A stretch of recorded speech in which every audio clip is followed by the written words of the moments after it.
The story was about a guy who lost everyone he loved because his talents were too cruel. On November 5, 2024, a mysterious stone monument fell from the skies, landing in the middle of Country R. The shockwave from that explosion destroyed the entire country. On that day, the 5 major powers of the Blue Planet initiated a blockade in that region and began scientific research. And with that, an era of change began. 1 year later in Hangxiang Province, China. Hey Lin Lu, take a look at her. 20 years old, single, and coming from another country looking for someone to adopt her. Do these people from other countries not understand what patriotism is? The friend insists, hey, talk to me. Why are you spacing out? Why are you crying? But Lin Lu is thinking, why am I at my old workplace? I was in chaotic times.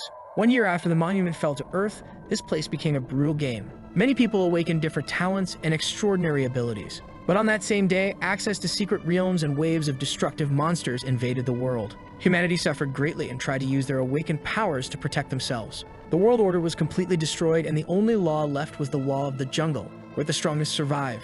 To evolve my talents, I participated in countless battles. However, the enemies created ghost-level creatures and spiritual demon monsters. My brother, who had always been by my side, died in a cruel way trying to protect me. He sacrificed his life so that I could escape the secret realm. But the enemies were already waiting for me outside. All of this started because I refused to hand over the Ascension Crystal. I already knew that in chaotic times, weakness was the greatest sin. He asks the guy next to him what day it is today, and he replies that it's November 12, 2025, and asks, are you crazy, man, or did you drink too much last night? I've already told you, you need to take it easy. But Lin Lu is more interested in the information. Wait, November 12, 2025? That's 3 years ago, right on the day of the awakening. It's still morning, so there are a few hours before everyone receives their talents. Suddenly, a man in a white suit and tie arrives and says, Lin Lu, this isn't the first time I've caught you distracted during work hours. You don't align with the company's values and will be fired. Go to the finance department now and settle things. You don't need to come back tomorrow. The protagonist remembers immediately. This is Supervisor Wanshu Xiao. In the previous life, this bastard awakened a talent that turned him into a demon. He could exchange people's organs and limbs for resources to level up. With the power he gained, he created an illegal prostitution ring. I never imagined I'd run into this criminal again. The protagonist doesn't say anything and turns his back. The supervisor yells, huh, this bastard. He was raised by a bandit. I don't even know how he got a job in this company. The guys nearby agree and say, exactly, man, and he even went against your orders. He's getting too cocky. The bald guy next to them, however, says he didn't expect him to be so shy. But he just leaves without saying anything. Clearly, he knows the protagonist doesn't care about these side characters. But he remembers in the previous life, I punched him right in the face at this exact moment. However, I ended up being taken by the police because of it. Everyone's awakening happened while I was in jail. Since I was detained for 10 days, I missed a crucial period, when everyone was just beginning to develop. My brother Long Zhengdong, who had been in prison for 15 years, was also released. And we 2 orphans with no home had to steal to survive. That's when our life began to improve. My brother got out before the end of his sentence because he awakened an A-rank talent. He always kept me by his side and protected me so we could increase our abilities together. Then a situation got out of control, and to protect a girl, I accidentally killed someone. That's when I discovered the secret of my awakened talent. I could steal the ability of any opponent I killed. You absorb the soul energy and your F-rank talent has risen to E-rank. The problem was that my brother was a very stubborn guy. He didn't want me going around killing people just to steal talents. However, this made it so that I couldn't help much. And in the face of all the evil we encountered, I couldn't protect him, nor could he protect me. In the end, we both lost our lives.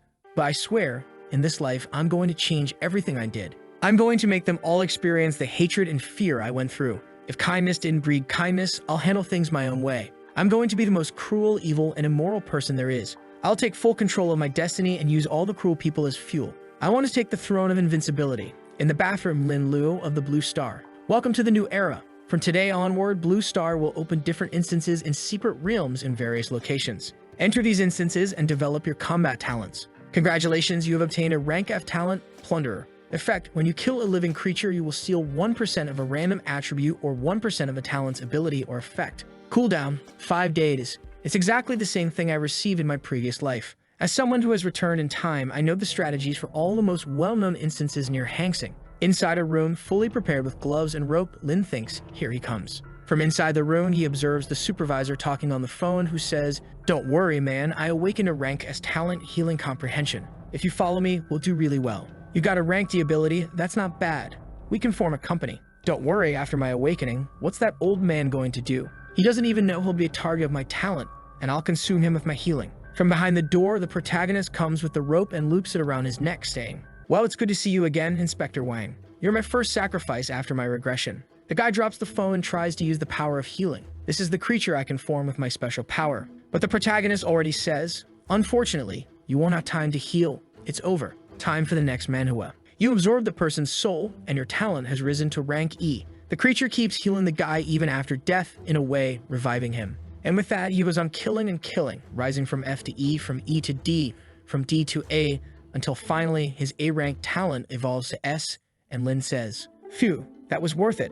Let me check my status." When you take a life, you can plunder one of the following. All attributes, affect talents, ability effects, or soul power. In my previous life, my brother and I fought hard, but I only managed to raise my talent to rank A. In this life, just a few hours after my awakening, I've already reached rank S. This is unbelievable. Let's see what the creation of form does. Come forth, my substitute. He called forth the Black Knight, solo leveling style. Substitute Black Emperor, rank S, strength 200. The normal strength of a person is 10. In addition, it has agility 200, intelligence 1, with lots of life and lots of energy. The only problem is it can only move 1 meter from the summoner. Emperor's power, strength steel. When you cause damage, there's a random chance to steal 1/5 of the enemy's attribute abilities. Lin thinks, damn, an S-rank summon is really powerful. This ability of his makes him strong even when facing powerful creatures. Substitutes produced by an S-rank talent have a maximum of 200 points in attributes, except for HP. SS ranks reach 400 and SSS ranks reach 600. The Black Emperor came maximized in 3 of the attributes.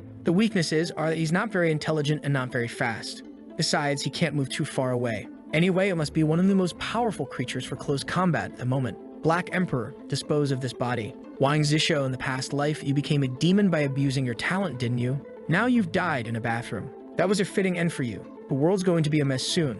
It'll take at least a month for them to figure out it was me who did this. By then, I'll already be invincible. Walking through the city, he thinks by now most people should be awakening their talents. Even the group chat from my class, which was dead, is now full of people talking. In the group, a chubby guy writes, "Hey Tushin, your talent is trash, bro. I awakened the S-rank wish book. You could call me Gaddy." The protagonist, seeing this, thinks, now I remember, this sociopathic maniac awakened the wish book. He used it to abduct the beauty of our class, Fang Mingxiu. Later, he used unknown means to kill a bunch of innocent people. He even formed a criminal alliance called the Smiling Coffin. In this life, for the sake of Hangqing Province, I'm going to have to take it. He then calls the guy. At the Tomato Hotel, the guy is in a room with a creature holding the book while smiling, saying, "That girl got all excited. She's even calling me daddy." This substitute grants any wish. It's incredible. Wishmaster, I want to completely possess the body and mind of Fang Mingxiu. The entity responds, "Master, your wish will be granted." The chubby guy celebrates, "This creature is amazing and Fang Mingxiu is so hot, I can't lose her. I've already sent her a message. Hey Fang Mingxiu, you there? I'm at Tomato Hotel, room 414. I want to talk to you face to face. Come here now and wear black stockings." The girl responds that she's on her way immediately. The damn otaku thinks this Wishmaster is awesome. As long as I use this right, I'll rule the whole world. At that moment, Lin calls him and says, "Hello, Liu Ming. What's up, man? I awaken an S-rank talent that lets me create a substitute. You for talking face to face." He responds, "So you awaken an S-rank talent too? I'm at Tomato Hotel. Come over. Can you make it here? Room 414. Lin says yes, and that he's on his way. But he's already thinking the guy is an idiot. Now I just need to figure out the secret of his talent and maybe use my Wishmaster to do something. 5 minutes later, Lin has already arrived. He opens the door, greets him, and asks, "Tell me, Lin Lu, what's the secret of your S-rank ability?" "I'm waiting for someone else to arrive." Lin says he'll tell him. "The secret of my substitute is..." Suddenly, the Emperor is already behind him and bam. He punches the chubby guy in the mouth, sending him flying, crashing into the wall, completely wrecked. Your S-rank talent, Plunderer, has been activated. Please choose one of the 4 options: talents, abilities, attributes, or soul power. Lin thinks, normal people like him don't have many attributes, and if they enter a dungeon or change professions, they don't have many abilities either. Soul power might increase my talents, but an S-rank isn't enough for me anymore. So the best option is to steal his talent. You have successfully plundered the target's talent and obtained the S-rank wish book. Effect at level 5, you can choose one of 3 wishes. First battle wish increases your critical chance by 20% and doubles the experience you gain from killing monsters. Second wish, Steel Wall, increases your dodge chance by 20% and every 10 minutes it can negate any attack. Third wish, Good Luck, increases your luck by 10x. After switching between wish forms, there's a 5-minute cooldown. At that moment, Lin says, "The wish book is indeed something great. Come forth, my substitute." Wishmaster S-rank, not very strong, but very intelligent and with a good range of movement. With the book in hand, he says, "My great master, this Wishmaster obeys you. Wish Book grants any wish of the user, but the cost depends on the difficulty of the wish to be fulfilled. The protagonist, watching the monster talking, is impressed. The monster says that it can talk because it's a functional substitute. I wasn't made for combat, but to make use of the book in my hands. As you might imagine, the greater the wish, the higher the cost. If you wish for something too big, you might fall into a permanent collapse. Since my intelligence is higher than other creatures, I can even help you formulate plans. Lin then asks, what's the most intelligent way to use you then? The master responds, I'd say the simplest way would be to seek information as it doesn't consume much energy. At that moment, Lin understands instead of asking for a treasure, it's easier to ask where there's a treasure for him to take. And if the wish involves another person, it will depend on their mental strength. Lin asks, if I ask you to release my brother Shendong from prison, how much energy would you have to spend? The master explains, that wish would consume all my energy and I'd be inactive for a while. Not to mention it's such a complex process that at most, I might expedite his release but not be able to free him completely. The protagonist starts thinking, damn, these wishes have to be very logical and I can't just ask for anything. It seems like the best option now is to ask for information on other S ranks. The Emperor disposes of the body, and at that moment, Lin notices a watch on him. He then asks, Wishmaster, what do you know about my substitutes? Could their appearance be related to the person's abilities? The Wishmaster responds that yes, abilities and appearance are influenced by the essence of the user. The protagonist keeps thinking, the Black Emperor doesn't have any time-related abilities. Could it be connected to my regression? Well, never mind, I won't be able to figure that out right now. With enough power, solving any mystery in this world won't be hard. After these questions, the Wish talent is on cooldown, so I'll go explore some realms. As he climbs the stairs, look who shows up, the high-density girl that the chubby guy called. Now let's see, is Lin going to humiliate or forgive the poor girl? Suddenly, the girl snaps out of the Wish's influence and thinks to herself, my god, why did I send such stupid messages to that disgusting fat guy?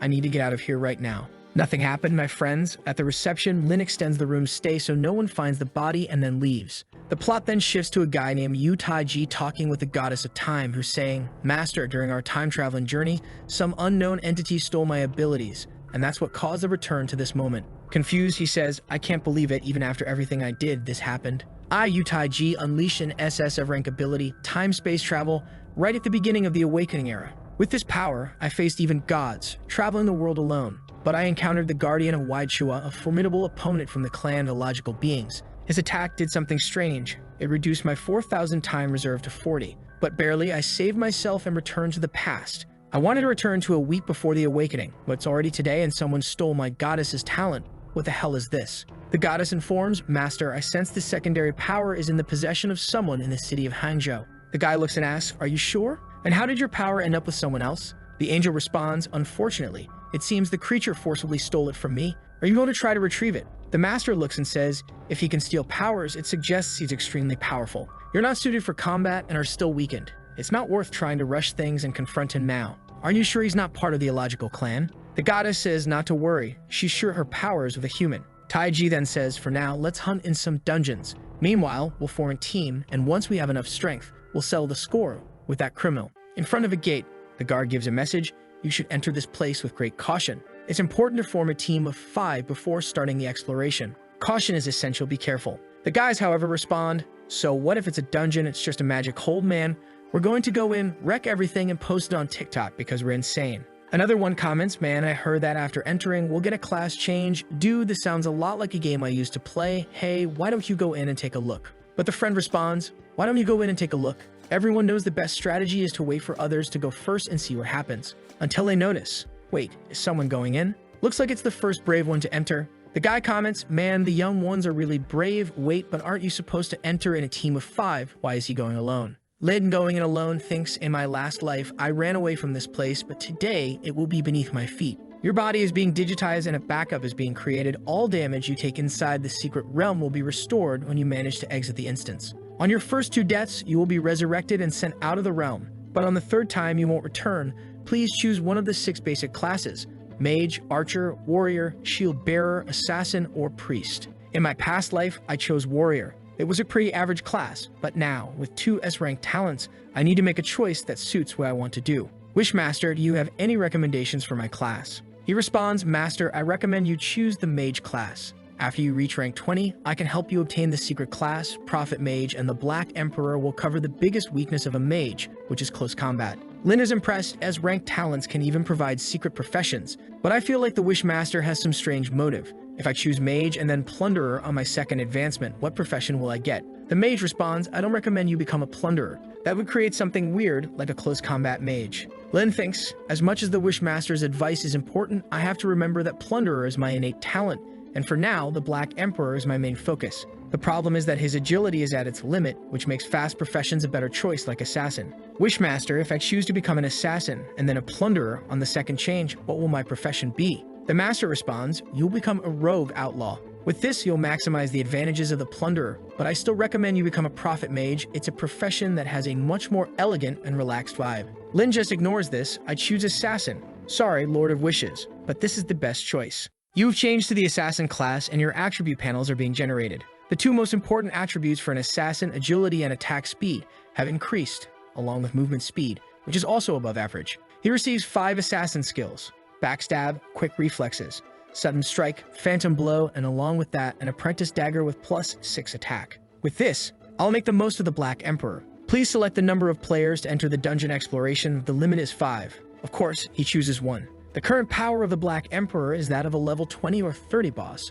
These low-level dungeons won't be a challenge. Besides, the fewer people who enter, the better the reward. The Goblin Lair dungeon ranges from easy to nightmare difficulty. Please choose. Obviously, the protagonist goes for nightmare level. System warning, this is only recommended for level 10. Are you sure you want to enter at level 1? He confirms immediately. Entering the dungeon, it's filled with jacked goblins. There aren't even walls, apparently, it's just a straight-up brawl. Red-Eyed Goblins, level 5, the protagonist already reaches forward, activating Battle Wish and Black Emperor. Go, Emperor, destroy them. The Emperor lands a critical hit on the Red-Eyed Goblin, and the big guy unleashes a barrage of punches, with blows flying left and right, plowing through everything, just farming Goblinland. You killed 15 goblins, and for being 4 levels below, you receive an additional 500 experience. Thanks to Battle Wish, your experience was doubled. You have reached level 6. The Emperor could only activate his strength-stealing ability 7 times because these creatures are too weak. Now let me take a look at my attribute points. You can allocate your attribute and skill points freely. Would you like to allocate them now? Assassin weapons can be enhanced with poison, and after the second awakening, I can convert agility into strength. Maybe the best choice is to allocate everything to speed. And the same goes for my skills. I'll allocate everything to speed-related skills. Increase agility by 16 points, strength by 4 points, and skill points into those related to speed as well. For now, I'll only put skill points into Swift Strike. It's the one that will reduce my stamina consumption the most. In my past life, people started realizing that some of the instances were kilometers and kilometers in size, so many would get exhausted even before the fights began. As a result, professions with low stamina became undesirable. The money dropping from monsters, I don't need to worry about that. If you kill a boss, everything that's dropped will appear in the chest. With this, the Black Emperor continues punching and beating down enemies. Level 6 wolves, level 8 ice goblins, they're getting stronger, but I'm already at level 7, so dealing with these minions isn't a problem. Next up is the dungeon boss, who apparently ate a lot and won't be getting up from that chair. The goblins have kidnapped some girls. Obviously they're in the mood like Goblin Slayer, episode 1. Just tearing at their clothes, these guys should be arrested. Call the cops on this dungeon. The protagonist looks on, a large goblin, a shaman, and a fire goblin. Their numbers are increasing, but they're still no match for the Black Emperor. Lin then says, even though they're just NPC humans, it still pisses me off to see this scene. With that, he orders the Black Emperor to attack and the punches keep flying. The guy is seriously overpowered, but soon there will be creatures even he won't be able to handle. The shaman goblins start summoning skeletons. The protagonist charges forward with the Black Emperor covering him with his speed and agility, already face to face with the monsters. As he reaches them quickly, the Emperor is right behind, landing a perfect hit. Only one is left, and he commands it to come at him. Come at the Black Emperor, that is, you sly dog. The Emperor throws another punch, and the goblin's blood sprays out like ketchup. The creature falls to the ground, and Lin even says it was too weak. But good goblin is a dead goblin. You've killed a total of 83 goblins, including the wolfskin goblin, the large goblin, the shaman, and all the others. A total of 9,700 experience points, and with that, you've advanced to level 9. The creatures begin to disintegrate, the coins gather, and congratulations for clearing the dungeon. The treasure chest is being generated. The protagonist activates the Wishmaster's effect, asking to increase his luck by 10x. Since he entered alone and was at a lower level, the chest generated is SS rank. As always, things like no deaths, clearing the dungeon quickly, the number of people, and your level influence the quality of the chest. Based on your evaluation score, the rewards vary significantly. Originally, in these low-level dungeons, the best you could receive, even on nightmare difficulty, was a black steel chest. Chests can range in quality from bronze to immortal, and within each chest, there's a subcategory from normal to epic. With the Blessing of Wishes, I managed to get gold chest.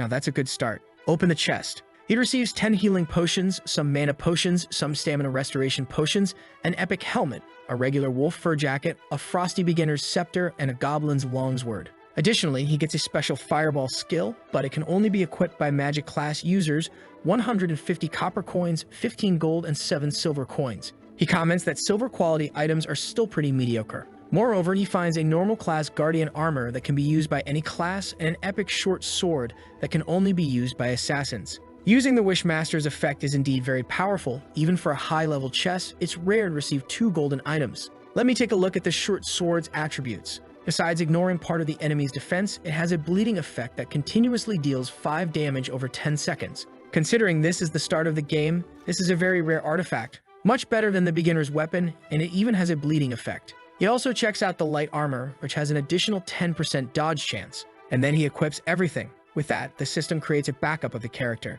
Choose a name to be displayed in secret realms and dungeons. Black Emperor. He used the name of the creature itself. Global announcement. Congratulations to the player Black Emperor for becoming the first to clear a nightmare-level dungeon. You have received 10 lottery tickets. Outside, the supporting characters are all in shock, saying, "Damn, he even got a global announcement." Black Emperor. How did he already clear a nightmare dungeon? The girl is already wondering if he's good-looking too. The guy with the Goddess of Time is just watching this. Damn it, how did this guy already get something like that? In my past life, this announcement happened much later. The guy asks the goddess, "Are you sure the timeline hasn't changed?" She responds, "Yes, master. When you go back in time, the person returns to their body, but without memories unless they are the bearer of the power." There are 2 possibilities. Either this is a really weird coincidence, or this Black Emperor stole your power in the future and came back to clear this dungeon. But my power doesn't increase physical strength, so how is he clearing the dungeon alone? He replies, "That's something I don't know either, but either way, we need to find him as soon as possible. If his growth speed surpasses ours, he could become a problem." The protagonist is already holding the Genshin Impact-like wish system in his hand. In my past life, after 3 years of hard work, I could only use it 5 times and got a Diluc on the Wheel of Fate. At that moment, he immediately summons the Wishmaster and says he needs to ask something. The spirit responds, "I delight in serving you, my great master." Lin explains, "I want you to help me analyze the best time to use these wishes." The Wishmaster congratulates him on obtaining the tickets, saying that he can receive items ranging from SSS to F rank. Many of these items can only be obtained from the Wheel of Fate. Items that can extend your lifespan, create a copy of your own talent, enhance your talent levels, increase your energy, and magical crystals are all very rare. Of course, the probabilities vary greatly, and an SSS item has a 0.01% chance. So even with your luck increased by 10 times, you might not get any S-rank items. The protagonist asks what happens if he uses a wish for luck to guarantee that he receives an SS item. The Wishmaster responds, "To give you an SSS item, I would need to sleep for 6 months, and then you would receive an SSS item after 6 days. An SS item would cost 190 energy, and an S item would cost only 10 energy. Lin thinks putting the creature to sleep for 6 months would be a huge disadvantage. I need him to identify people's abilities and find out whose talents I can steal. For now, an S-rank item is the best option. He asks about getting 2 S-rank items, but the Wishmaster says that won't work. That would require 110 energy. Lin responds, "Alright then, increase my chances of getting an S-rank item or higher." The Wishmaster instantly responds, "Your wish has been granted." And with that, the ticket is activated. A bright light explodes and a clock appears spinning rapidly. At the right moment, the protagonist stops it and the 10 items are rolled. Various crystals of ranks D, C, E, and F appear, but among them, a rare S rank extreme crystal. These crystals increase energy and strength for a short period, which is quite good. The only SS item I got was this crystal. Lin breaks 2 crystals, which allows him to inherit an additional 3% plus 1% of the value of this instance. He throws 2 crystals to the Black Emperor, who crushes them. With this enhancement, the creature's range has increased by 6 meters. There are still Ascension crystals and Rage crystals, not to mention that the longevity pills can be taken outside. I still have these 2 here. Who should I give them to? The Wishmaster is practically drooling. "Great master, I suggest you give them to me. That way, you won't have to worry as much about energy." Lin agrees and hands them over. With that, the Wishmaster's energy recovery has doubled. Unfortunately, I can only extract 4% of the values from this place. Without a spatial crystal equipped on my body, I can't take anything with me, but that's okay. I've already strengthened myself quite a bit, one step at a time. With that, he leaves the place, and outside, everyone is commenting. "Damn, it's really hard, man. I've already lost a few resurrection chances. I shouldn't have entered." Hearing this, Lin thinks, "For now, no one really knows what to do. I need to take advantage of this to develop quickly enough to stay far ahead of everyone else. Now I need to go to the Sky Tower dungeon and claim the first clear achievement. The level in that place is infinite." In front of a blue pillar, people are discussing forming a team. Anyone have a little sister to form a team? Anyone here need an archer? One of the guys next to the protagonist says, I heard the person who got the farthest reached level 8 man. Lin stands before the Ascension Tower, the Sky Tower, knowing that in this place, every time someone advances 10 levels for the first time, they receive a ticket. I need to speed up. Then, the greatest danger in a man's life calls out to Lin. Hey there, handsome, want to form a group? The protagonist, all Sigma, just keeps walking, thinking, why would I form a team? This chick would only slow down my progress. He's already inside, just ignoring her. He thinks, even with these weak creatures, you still get 4 experience points at level 1. This tower is very beginner-friendly. Now come on, Black Emperor. It's time to work. The Emperor arrives with a barrage of punches. Even Lin joins in, and within 20 seconds, they've cleared the first level. And because it was the fastest clear, his name will be recorded. On the second floor, there are some dogs, some jacked wolves. Once again, the Black Emperor handles it. A notification window pops up for the players saying he cleared the second level in 30 seconds, the third in 40 seconds, and the fourth level in 52 seconds. Outside, people are baffled, saying, this Emperor is too fast, but no way he's doing this alone. Who is this guy? Meanwhile, the protagonist is already at the door of the 10th level. Attention, upon entering the 10th level, you can only exit after clearing the area or dying. I remember in my last life, the first person to clear level 10 was Leo Xiping, but now that I'm here,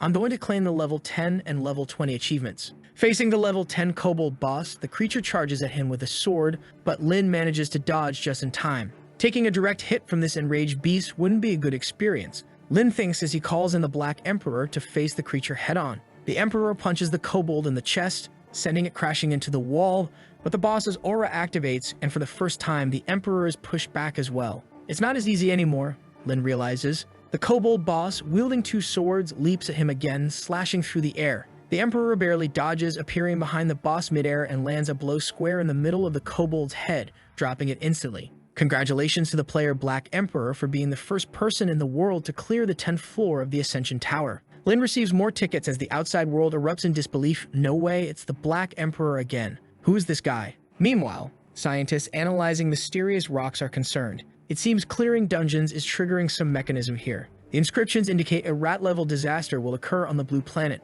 One scientist, stylishly adjusting her glasses, turns to the others. Wait, this is going to happen on the blue planet? Are the dungeon creatures going to invade the world? She continues, a disaster is approaching and difficult times are upon us. We all need to be prepared for the worst. This guy conquering all the dungeons, Black Emperor, isn't it? Can we find him? Meanwhile, the protagonist is busy with his Geisha system, hoping for something good. Finally, he pulls an S-rank item, his space crystal. Now I can bring items into reality. The real crystal can be used directly, and the attributes transferred to Earth reach 7%. When I break these crystals inside the dungeon, part of my dungeon's stats will carry over to reality. Lin thinks as he gives the Black Emperor another defense crystal and a strength crystal, leaving him with 2 lottery tickets and 275 fragments. He decides it's best to accumulate more fragments before trading them for useful items. But before going to the next level, it's better to sell these equipment items first, since the earlier, the more expensive. The currency of this world and the real world can be exchanged. High-quality equipment is extremely valuable. Lin reasons. He lists the equipment, weapons, and special items in the shop, and within seconds, everything is sold. Startled, Lin realizes, whoa, it sold instantly. It was worth 5 million in cash. I underestimated the buying power of these wealthy players. Well, it's nothing too crazy either. Farming these low-level items is easy. He plans to climb the tower to level 20 and get the second class change, which will take all night. After exiting, he'll be able to obtain another S-rank talent.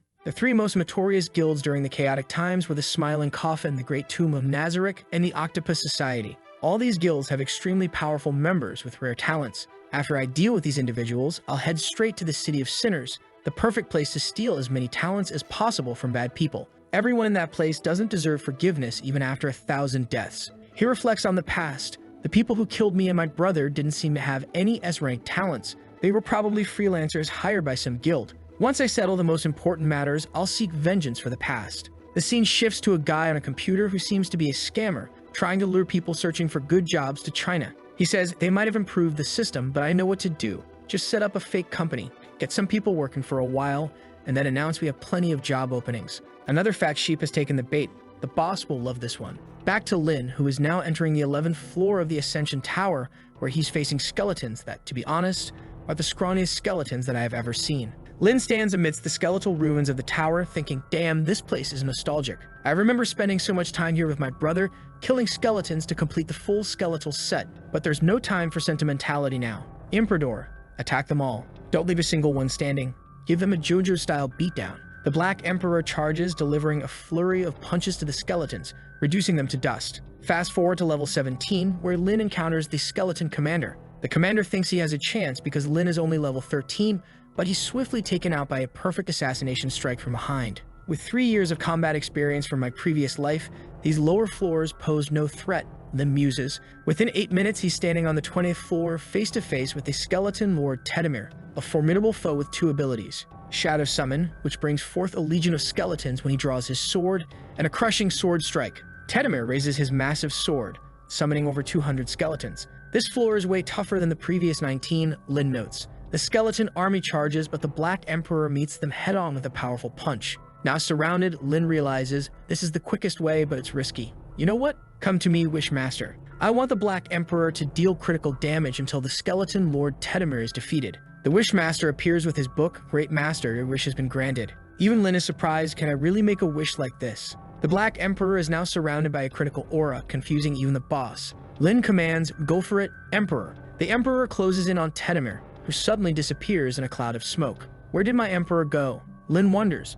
But then from the shadows, the Black Emperor emerges, landing a direct hit on Tedemir's helmet. Each attack deals over 500 damage, rapidly draining Tedemir's health. With 100% critical hit rate, the boss is defeated in record time. Destroyed and in pieces, that's the fate of a demon. You have successfully defeated the skeleton Lord Tedemir. You gain 700 experience for killing a higher level creature, plus 200 bonus experience for the battle wish. You have cleared the 20th floor of the Ascension Tower. The Black Emperor continues to pummel the skeleton's remains until Lin tells him to calm down. Another global announcement. Congratulations to the player Black Emperor for being the first to clear the 20th floor. People outside are shocked. Is he going to advance even further? But how? You must be exhausted after advancing so far alone. Lin knows that floors 21 to 29 are a labyrinth. I just need to follow the shortest path stored in my memory to reach the 30th floor boss as quickly as possible. Soon, Lin stands at the entrance of the level 30 boss room, his level much lower than recommended. The system advises your level is too low.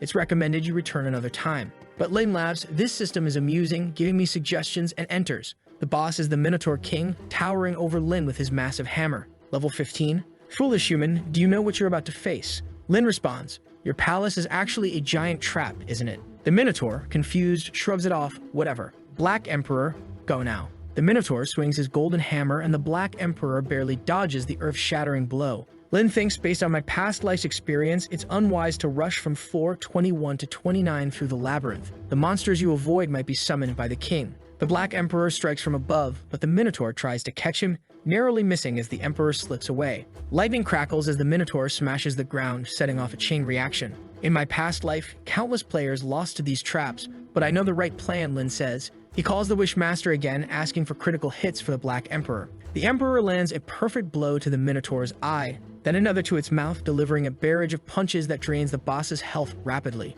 The Minotaur roars, my horde of warriors, I command you to come and protect your king. Lin grins, so he's finally started. It's our time now. The Black Emperor activates his special ability, which gives him a chance to steal one of the boss's abilities with each strike. He begins stealing.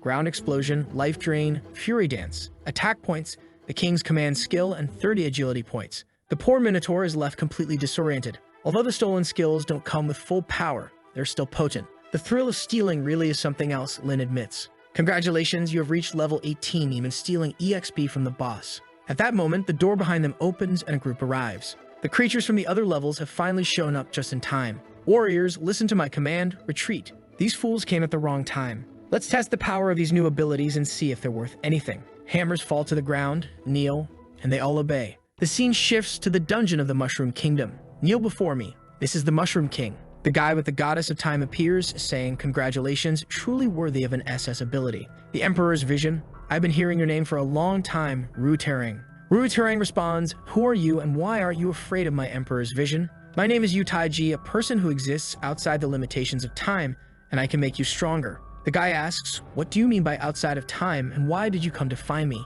Utaiji takes his hand as if to kiss it and says, because I need your help. You are the only person who can make monsters meal. Little does he know the protagonist has already done the same. Meanwhile, the Black Emperor is moving forward, beating down the monsters that are all kneeling. They don't even resist, they're just getting beaten up. Wow, this raised a lot of dust.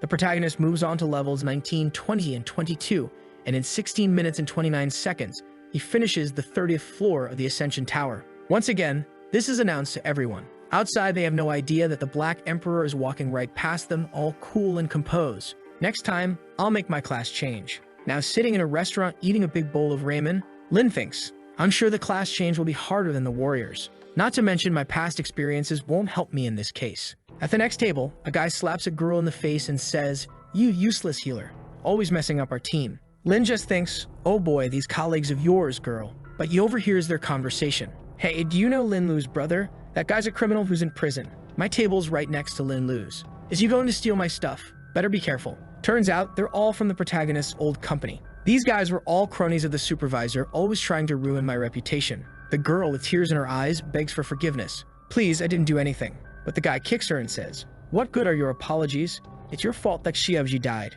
She's being beaten up, and the protagonist just watches, calmly eating his ramen. So it's true that one is missing, Lin thinks.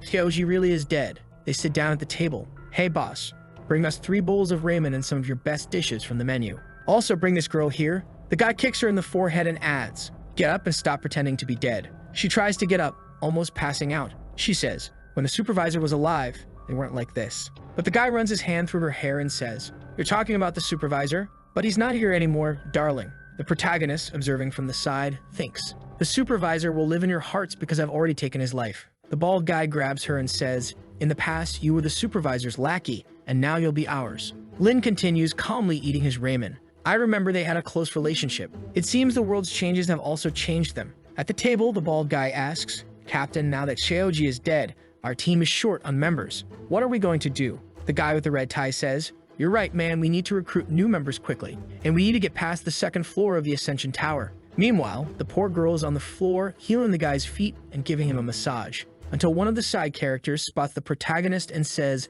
look who's here. Long time no see, Lin. The girl on the floor recognizes the name too. The guy approaches and says, hey old friend, where did you end up after getting fired? I've missed you so much, brother. He points to the food. Look at this good food. You can have it. Life's tough for you, isn't it? Let me ask you, Lin Lu, did you awaken any talent? I can help you make a lot of money. What do you say? Lin, glancing to the side, remembers that this situation also happened in his past life. In my previous life, I was in jail for 10 days, and as soon as I got out, this guy came to talk to me. Back then, Lin was naive and said, my talent is called Plunderer, but it's only rank F. I told him, sharing the details of my ability. The guy, still talking, sneered, man, that Lin Lu really was raised by a criminal. Even his talent involves stealing, for crying out loud, and it's rank F2. Evil should suffer. He and his brother seem like they haven't learned their lessons. They're facing the rightful retribution. The protagonist thinks, he made that offer to me, but all he really wanted was to laugh in my face. Lin stands up and says, goodbye.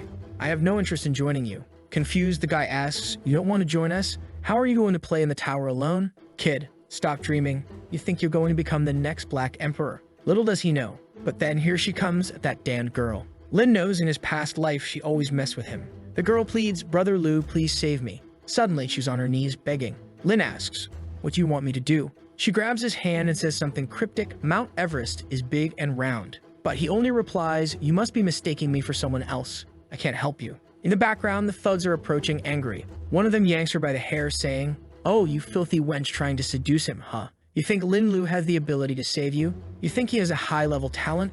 I doubt he has anything better than I do. The bald one adds, these guys and their brother were just a couple of beggars. What kind of talent could they possibly awaken? If I had known the Wen family would favor criminals, I would have gone and stolen something too. But then the guy says something he shouldn't have. Maybe I'll also develop a romantic interest in Wen Wuxi. Now he said something that the protagonist didn't like because Lin looked at him and warned, I advise you not to say that. But the side character is relentless and retorts, say what? You and your brother have always lived off others and are just a couple of petty criminals. You're deluded if you think you deserve anything more in life. Our boy is almost ready to summon the Black Emperor, but he relaxes just in time. One of them says this kid doesn't know that times have changed. Let's show him what the law of the jungle means. Perfect, I brought some stuff from the dungeon that I've been wanting to test on him. These fists that we enhanced in the dungeons are lethal. He moves to punch the protagonist and says, if you don't want to die, kneel and call me daddy. As his hand swings towards Lin's face, it looks like Lin is about to get hit, but he's the one who lands the punch. He stops both of them easily and says, I've lived by the law of the jungle far more than you two have.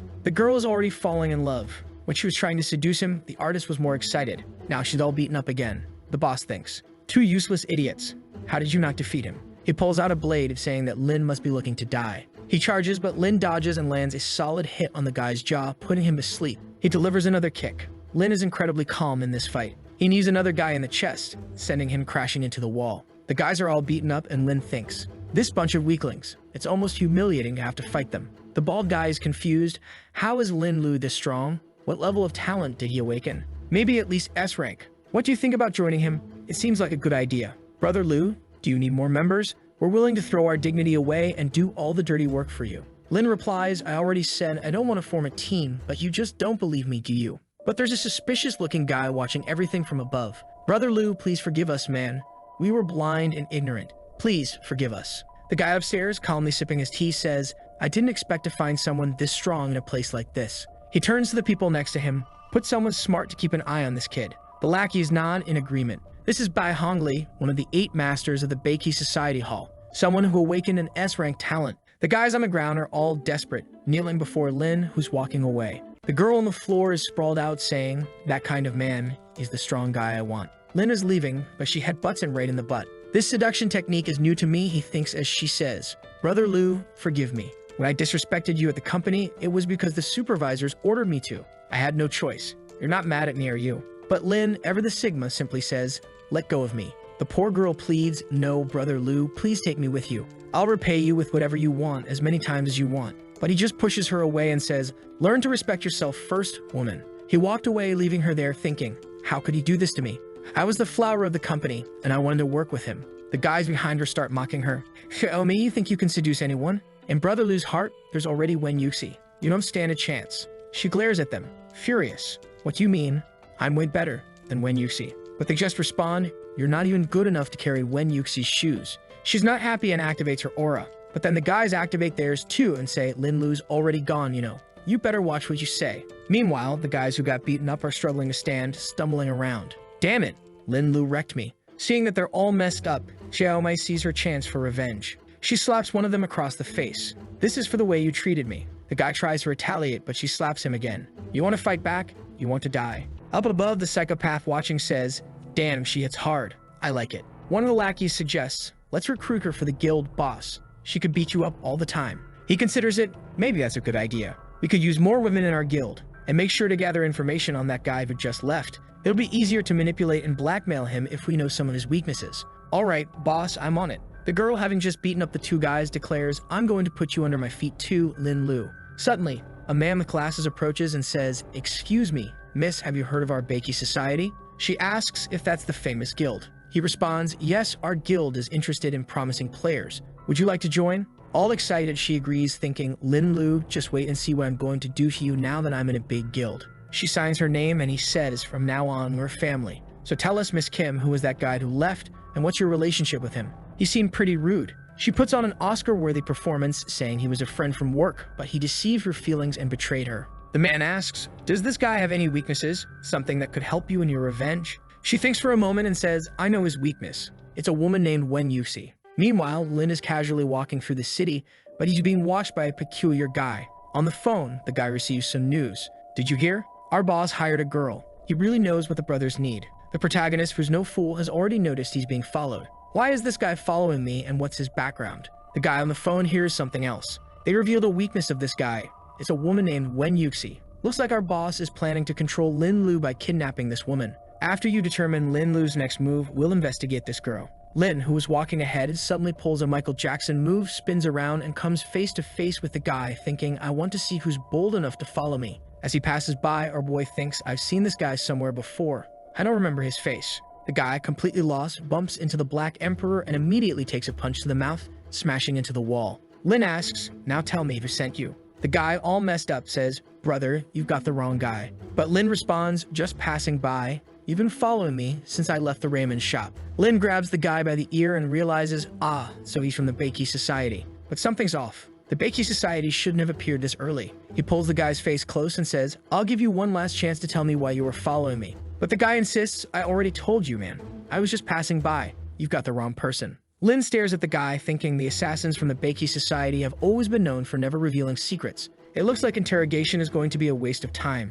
With that in mind, Lin calls out, "Wishmaster, appear and do your job." The Wishmaster materializes and asks, "What are your orders, Master?" Lin responds, "I wish for him to reveal the purpose of following me." "Master, your wish has been granted," the Wishmaster says. The guy immediately starts spilling everything. "My name is Sun Lang, an assassin working for Bai Hong Lai. We captured a beautiful woman from that shop." Lin is confused. "Captured Xiao Mai?" The guy confirms, "Yes, she provided some details about you. The master of the hall ordered me to investigate you and then to investigate a woman named Wen." Lin still can't grasp why the Beiki Society would capture Xiao Mai. The guy continues, "Wen Yuxi is your weakness. The master said he would use her to threaten you and turn you into one of his subordinates." Lin feels a cold sweat and thinks, "Xiao Mei, you wretch. How could you do this to me? In my past life, during the 3rd year of the disaster, Hong Lai killed Wen's sister. To avenge her, I didn't hesitate to take every risk. Unfortunately, Hong Lai was killed by monsters, and I never got my revenge. But it seems that in this life, I'll have to kill him myself." Lin then commands the Black Emperor, "Get rid of this fool's body. Throw him in the trash." He then asks, "Wishmaster, if I ask you to make it so that no one from the Beiki Society can harm Wen, how long can you protect her?" The Wishmaster responds, "Unfortunately, with my current power, only 24 hours. Liv, now determined, says, "That's enough time. I'll make sure to kill Hong Lai without any issues. First, I need to complete my class advancement. 24 hours will be sufficient. Wishmaster, protect her for 24 hours. "Certainly, Master. Your wish will be granted." With that settled, Lin declares, "Now it's time for me to head to the 2nd level of the Secret Realm." At the Secret Realm's Assassin Alliance, the area for advancement is still quite deserted. He was wondering what he would find inside and hoped that everything would go well. As soon as he crossed the portal, he was surprised. A white-haired guy welcomed him and asked if he was interested in learning high-level secrets. His name was Desmond Miles, and he was the assassin's instructor. Our boy got excited because it seemed like he would be a simple NPC, the kind you would only have to do a few missions for. But the guy immediately sent him to the snowy peak to kill 30 creatures and a boss. The creature was called Penguin King, and our boy said he was on his way. He hadn't been with Desmond for even 5 seconds and was already buried in the snow when suddenly something stepped on his back. He turned to see what it was and found a level 20 black snowman on his back. Our boy was impressed that it had been a stealth attack, but he immediately called for the Black Emperor, who easily blocked the attack. He knew that for the assassin quest, he would need at least 30 items from these creatures, so he ordered the Emperor to finish it off, who struck it in the neck, knocking the monster to the ground. It was much easier than he thought, and thus he received the first item. He told the Emperor that this was exactly what they came for, and then went to retrieve the creature's horn. However, at that moment, the two were surrounded by a multitude of creatures, and some of them seemed to be transforming into a Yeti. Then the boy began to draw his sword and said that the real fight was about to begin. The Emperor charged forward, and our boy warned him to pay attention to the attack, because these creatures have intelligence. Both creatures dropped the item he needed to complete his quest. Suddenly, they found themselves face to face with one that was about to crush them, but the Emperor easily cut it down. At the same moment, our boy sliced off the other arm. With that, the poor monster had nothing left to do. Our boy told the Emperor to toss it up. It turned into an Olympic event, and he gave it a good kick, tearing the monster apart. A multitude of creatures approached, but he shook the ground to disorient them all. He turned around and told the Emperor to finish them all off. With the creatures stopped, he unleashed a JoJo-style sequence, and then it was just punches, smashing heads. More items were being obtained. Another sequence from the duo, more items being obtained, and so it continued for quite some time. The system already showed 37, but he only needed 30. What he found strange was that these creatures seemed endless and kept appearing, and from the throne, the Penguin King said he would tire the two out before their fight. He calmly sipped his drink. Then he ordered the spirits to return. Something suddenly appeared in front of the protagonist, but he didn't let it slip and tried to grab it in midair. However, it slipped out of his hand and continued in a certain direction. Above the Penguin King, a spirit bomb formed, and he ordered the soldiers to be reborn. The crystals returned toward the protagonist. They hit the ground and created a cooling effect. From it, the black snowman emerged. However, our boy already noticed that something was coming from a certain direction. Now it was clear why he wasn't able to finish this. At that moment, he ran past the creatures and told the Emperor to follow him, and the two ran in the direction from which the crystals had come. Our boy was like a princess on the monster's shoulder, and the penguin was ordering the creatures to catch up with the two. But our boy already asked the Emperor to throw him to the top of the mountain, and immediately he obeyed. In midair, our boy drew his buff dagger. "My son, this boss seems easy," because he went straight to the main base, and immediately obtained the Penguin King's item that he needed. With that, the other creatures disappeared, and he realized it was the end. The next scene showed him back with Desmond, saying he had brought all the items he asked for. The guy said he could choose between 3 ordinary assassin classes: the Rogue, the Windrunner, and the Dark Apostle. However, he could try to obtain secret classes. Our boy says it's obvious he would because that's what he's here for. Desmond warns that if he chooses this option, there's a chance he might die. However, the excited protagonist says he's willing to take any risk. The guy laughs and says he likes that impulsiveness in him. Our boy knows that in his past life, several people managed to get the secret class, so it shouldn't be that difficult. But the guy says it's too late now, and there's no way out of it. He's going to send the boy to the void region where the test will begin, and he tells him to feel free to choose. At that moment, the protagonist wakes up in the middle of nowhere. He seems unable to notice anything around him. It's as if he's in an endless void, which makes sense with the name. However, it's not so empty after all because the fool stumbles. And with that, a laser appears in front of him. In fact, several lasers appear around him in various regions. He approaches a red laser to see what happens. That laser grants the class of Fugitive, and he remembers that this is the one recommended by the Lord of Desires. However, he's curious about the other two. The blue one is the Shadowless class, and he saw that it seemed stronger with better specializations than the other. He imagined that the color of the pillar signified the quality and rarity of it. This means that the golden one surely had the best. He went there and made contact. With that, the Swordstorm Master profession was revealed as a legendary profession. It had much higher stats and better skills.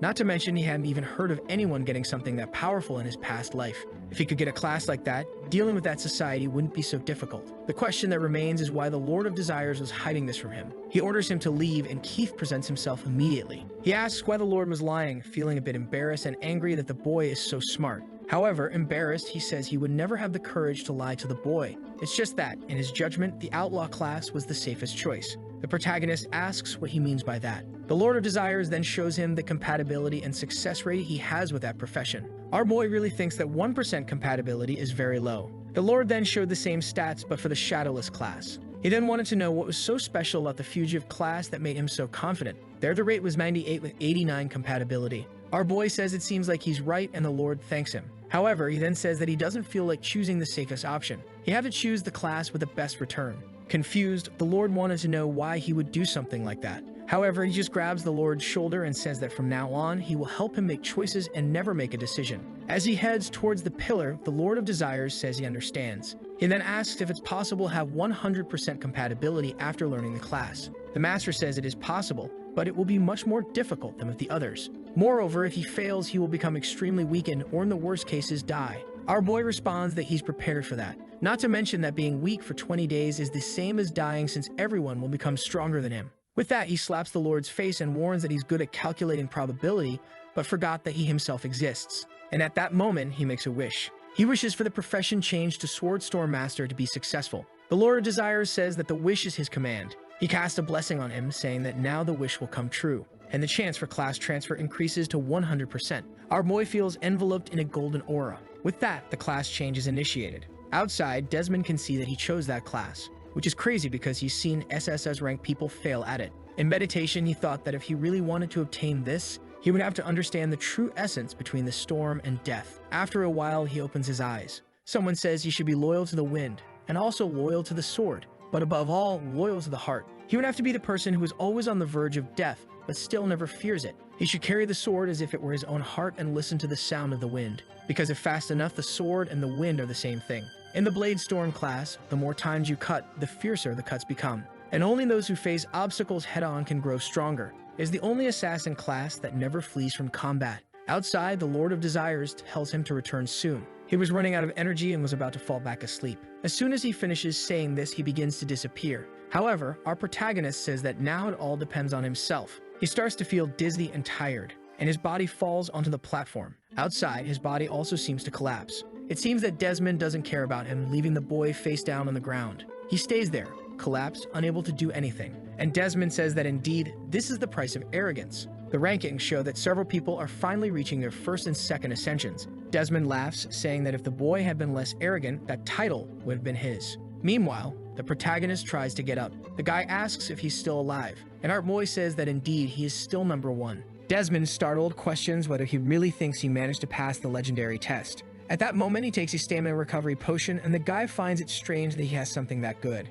He asks if he really passed the test depending on potions. Our boy just gives a little smile. However, Desmond keeps insisting, telling him to answer already. Our boy just asks if he doesn't feel a bit warm, and the cigarette he dropped on the floor now starts to burn the carpet. While he tries to put it out with his foot, Lin calmly walks out, thinking that there's no time to be chatting with this guy. He has to Kittle by Hong Li as soon as possible. Outside, it's already night. The class changed to 5 hours, and he has to kill this guy and at most 19 more. At that moment, he clicked to see the 4 messages he had received. It was for Yahello thanking him for everything he had done and saying she wanted to invite him for a warm dinner. However, he knew that this sneaky girl would never be that honest, so it must be something arranged by the Baki Society. But since he's really eager to take down these guys, maybe this is the perfect chance. Yahello is using the secret horse technique to recruit some guys to kill our boy. Then she receives 3 messages. Lord Tang stands up, but she says she has one more secret move and tells him to sit back down. However, he's more interested in the message Lin Lu sent about a place where he wants to meet her. Tang says she can show him those moves later and tells her to get up quickly. This girl was so motivated that she was furious she wouldn't be able to show off her techniques. In front of that table from the very beginning, it said that the rat disaster would start in 24 hours. The old man warned the blonde guy to notify all the countries that a disaster might be approaching. Meanwhile, in another region, Lin Lu was observing the moon. He received the news and knew it was exactly like this in his past life. However, he then noticed that this time was happening 5 days earlier than usual. He knows that in this first disaster, the monsters will be between levels 1 and 20. Additionally, there will be several insect-type creatures that will give 4 times more experience points. Of course, for the non-awakened, the world will become a catastrophe. Back then, he couldn't help those he loved and in fact only made things worse. But this time, he will finally be able to protect them. When he was younger, he always lived in confusion, and his sister taught him many things. Even though he and his brother had stolen things from her family, after they understood what had happened, they forgave them. She always teased him for being so small, and he knew that in the most important moments of his life,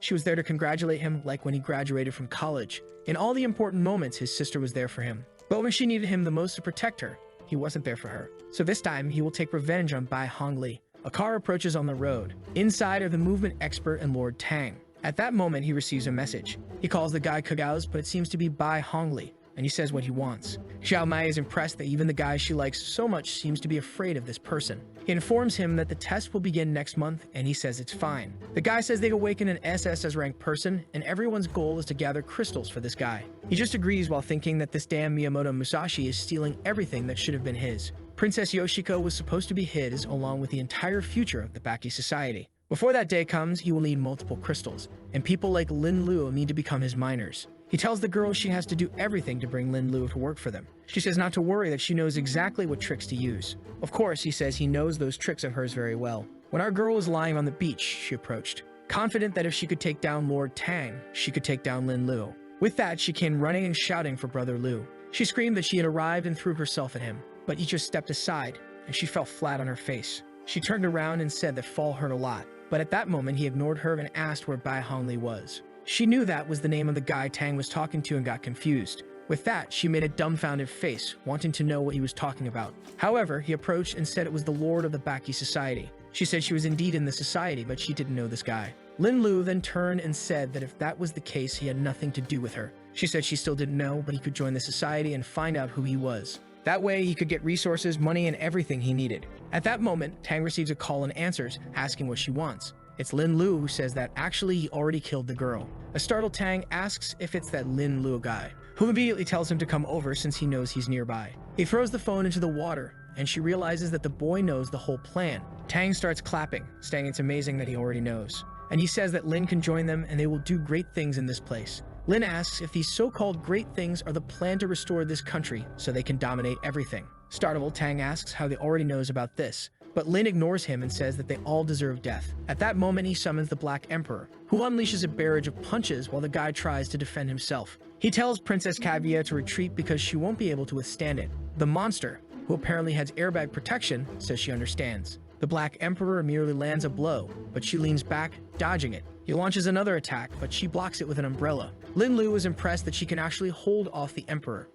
At that moment, he says she may be strong, but he just needs to take down Tang. The guy laughs, saying that if he can't kill her, it's impossible for him to die. At that moment, Lu realizes that he won't be able to hide his strength if he wants to kill this guy. While Tang is worried because his princess has already lost a lot of energy. This had to be a quick fight for both sides. He orders the princess to switch to blade technique and finish it faster. However, our boy simply made a wish that the next attack would be impossible for Tang to dodge. With that, the princess attacked, but the emperor dodged. Tang sees the strike coming at his face and wonders how he'll dodge it. He orders Kaguya to attack the protagonist as well, thinking that whoever is faster will win. With that, they pass each other. But the emperor's attack lands squarely on Tang's face, throwing the fool to the ground, completely battered. The princess leaps towards Lin Lu. Tang smiles, saying he'll be sliced by the blade. However, as soon as the sword touches him, he turns into smoke. Lin Lu says that he has potential, but this is the end for him in this world. At that moment, the emperor already has another punch ready, and with that, he is smashed into the ground. Lin Lu feels that he has finally avenged his sister in this life, and now was time to steal the guy's talent. As always, he could choose one of 3 traits. Considering the guy had good talents, maybe this was the best option. And with that, he stole the S-rank talent, Rainy Night. In any weather, the umbrella would defend against detection. Fighting at night would create a small rainy area that would increase the princess's attack power. The princess he received was named Hiyu and had a movement area of 20 meters. And immediately, she called our boy Master. He was impressed that she had a perfect balance between attack and defense. Not to mention that while she had 30 intelligence, the emperor only had 1. He greeted her, and she said that the cold storage was ready. With that, something began to emerge from Tang's body. When he killed someone, there was a small chance of getting some items, and he wondered if it would be something good. What he received were 2 chances to spin the roulette with 10 items. However, unfortunately, the Lord of Desires had disappeared due to overuse. She asked if they were going to a secret realm, but he said there was something more important for now. Someone was calling the number anxiously, but it wasn't answering. The girl found it strange that a certain brother Ham wasn't responding. The maid called for Princess Keiko and informed her that Lord Musashi had arrived. Keiko knew she'd been sold to this guy to get protection for her country.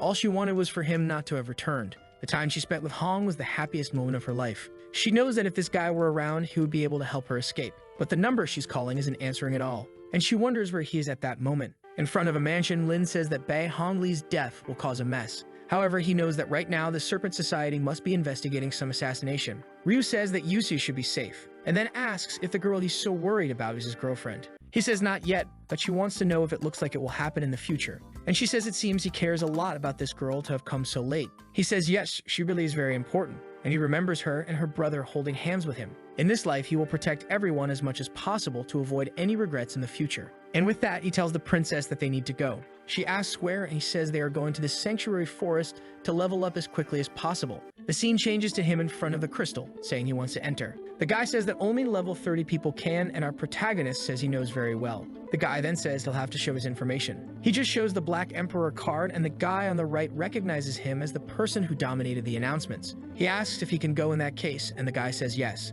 However, the chubby guy, seeing that he's with a girl, tells him not to try showing off just because he has a hottie by his side. Our boy ignores him, and he thinks the kid is going to screw up trying to show off for the princess. What the guy doesn't know is that, actually, she's the one killing everything inside. Again, the girl's name changed to Princess Kaguya, and now will stay that way forever. She's easily cutting down all the creatures in the dungeon. Our boy is taking the opportunity to level her up as quickly as possible, while he and the Black Emperor are resting in a corner. Shortly after, she says that all the creatures in that area have been eliminated. Lin stands up, saying that this is perfect. He explains that in this place there is an elven field, and their mission is to protect the elves from incoming attacks. They will need to collect several spirit stones from the sacred tree. Kaguya asks if they will receive items from the elves, and he says yes. However, he knows of another strategy where you can get a large amount of fragments. With that, he says they will have to wait a bit. She asks for what, and he says they will wait for the moment to monopolize all the resources. Inside, the elves are being attacked. The walls had already been breached, and they were giving orders to flee.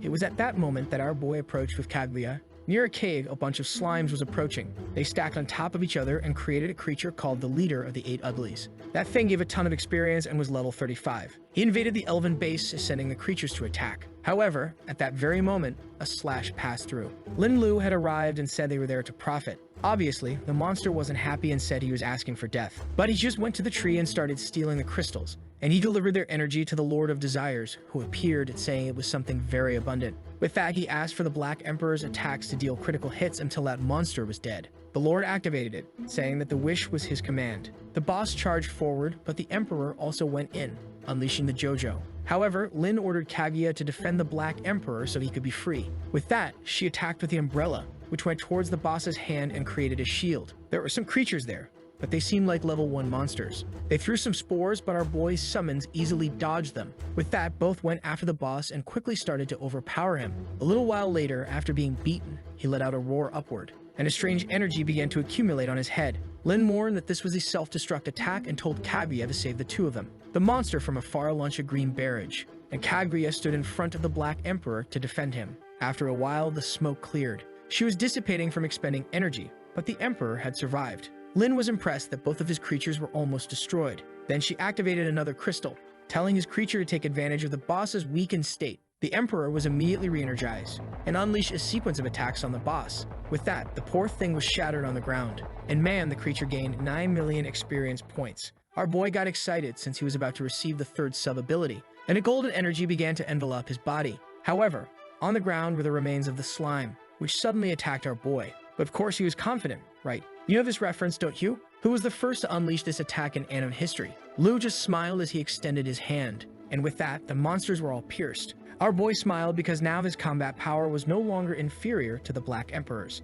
except that he could only use it once and was already out of mana. However, he knows that mages have 2 mana recovery spells that would be great, but for now, he will only use this in critical moments. With that, he approached the tree to collect the remaining crystals. At that moment, a golden energy was released, and they all flew towards the boy. He was impressed that gathering all of them together was enough for 5 SS crystals. But of course, this is an advantage because he was the first to enter this place. For the rest of the people, it won't be like that. But now it's time to start spinning the roulette. And immediately, the Lord of Desire says it's fine. But he advises that it would be good if he made a wish along with the roulettes. Our boy replies that he understood and activates the Roulette of Fate. With that, a shower of pay-to-win items comes his way. He receives an S of cooldown stone that reduces the time needed to use another spell. Now he can finally steal 2 talents in the same day. In addition, he received a crystal that increases intelligence by 10 points. At that moment, the Lord of Desires appears, saying he should give it to the person who deserves it most. While the Black Emperor has 1, the Lord is asking with 180. So our boy asks what the intelligence attribute is for.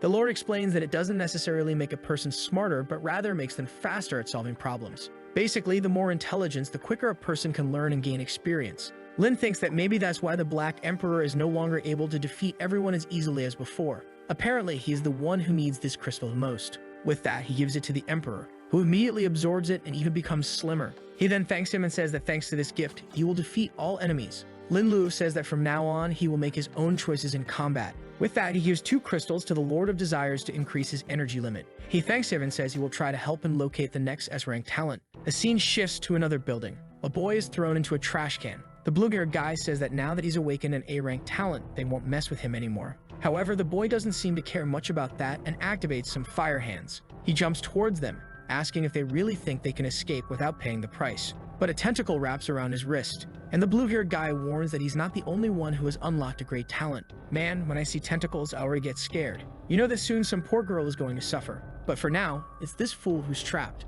Lin Lu received this information, and now the next target is marked. The blue-haired guy slaps him and says he seems to be going a little crazy. It's ridiculous for him to think that his A-rank talent would defeat the boss's S-rank one. And he pulls his legs, saying that today he will be absorbed by the green mist. When someone appears, saying it's too late, asking what they are doing. It's a teacher, and I already think she's going to be attacked by a cruel blow. The trapped boy calls out for Miss Chen. The friends are scared, but the blue-haired guy says there's nothing to worry about. And the most obvious thing happens, right folks? She is attacked. For now, she's just being overpowered and immobilized. Nothing more. But the crazy one starts approaching, saying he knows what she deserves. This has been hinted at for a long time, and you all know what happens. However, at that moment, the tentacle is cut. The teacher falls to the ground. And when the guy turns to ask who did it, someone is already behind him. With that, his 2 friends start bleeding. He uses the tentacles to defend himself and demands that whoever is doing this show themselves. Lin Lu just smiles and says he's just passing through. The guy says there shouldn't be any S-rank awakened at the school, so who are they? Lin ignores him and snaps his fingers, wishing to the Lord of Desires that he wouldn't be hurt for the next 30 seconds. The guy is confused and asks what the hell he's doing, but Lin just wants to know if those will be his last words. Tired of it, the blue-haired guy jumps, saying he'll kill him now. However, Lin summons the Black Emperor and says he's free. The guy is shocked, asking how many summons he has. And there goes the Emperor, activating the JoJo. But unfortunately, he is also immobilized by the tentacles. And the guy says this is perfect, since he'll devour all of them. However, our boy activates Princess Kaguya, who once again cuts through everything. The guy falls to the ground, saying it was the boy next to him who was harming him. But then he screams, saying it doesn't make sense. Lin ignores him and says he already knows everything, so he can stop with that pathetic act. He turns to the teacher, who he just messed with, asking for help. But before she can say anything, Kaguya has already struck him in the back. With that, he kisses the asphalt. And Lin simply says that the price for doing evil is to pay with your own life. Already stealing the guy's talent. Something goes into his hand, and he wonders what it is. At that moment, the boy who was trapped thanks him and asks the protagonist's name. He replies that he is the Black Emperor. With that, he calls his summons and says they are going home to eat. The guy gets all excited, saying he wants to be like him one day. Our boy is then in a restaurant. The talent he received is called Perfect Fusion, but he has no idea what it does exactly. He decides to summon the Emerald Mage, and begins to feel as if he has 12 arms and can control them all. The system says it's very good at defending against brute force attacks, but terrible at defending against cuts. Even though it's not very offensive, it's a great talent for defense. He stretches out his arm, saying everything is settled and the people can come out to eat some fried chicken. The summons immediately thank him, saying that's their favorite food. He starts typing on his phone and says now it's just a matter of waiting. With that, the woman asks if he really ordered more than 300 chickens and 200 burgers. He says yes, and she informs him that unfortunately, they don't have enough ingredients. It's then that he remembers that when the cities are destroyed, food will start to run out. But at that moment, Kaguya tells him to look because there's a strange fog outside. He knows that this is probably the signal that the disaster is about to begin. Soon the creatures will be free in the city, killing everyone. At that moment, a woman enters the restaurant asking for help, but an insect already grabs her by the shirt. She and her child are pulled by a spider. She tries to persist, pleading for help, and then Lin Lu steps in front of her to protect her. But in front of him, there are already a bunch of insects. Lin makes a wish for all the fog around him to be dispelled. With that, an energy wave clears the way. Our boy starts to prepare, and with a simple slash, the first spider is killed. The disaster gives 400% more experience, and his bonus adds another 200%. He knows this won't give him any equipment, but the experience is very good. Not to mention there are tons of monsters. He calls out to his 2 summons, saying it's time to level up. With that, the 2 appear, and the hunt begins. The problem is that the number of monsters is almost infinite. Elsewhere, a white-haired guy says this is a bit intimidating, but the one in the suit replies that for awakened ones like them, this is actually a great opportunity. They agree, saying that 4 times the experience is too good. However, they already know that this event was supposed to happen 5 days later in another timeline. The one in front comments that since the Black Emperor reached the 2nd stage so quickly, the Calamity also arrived earlier. But none of that matters since they are the strongest team in this place. With one of the abilities they have, they'll quickly reach level 20 and advance to the next stage. And with that, they move forward to see who will evolve the most.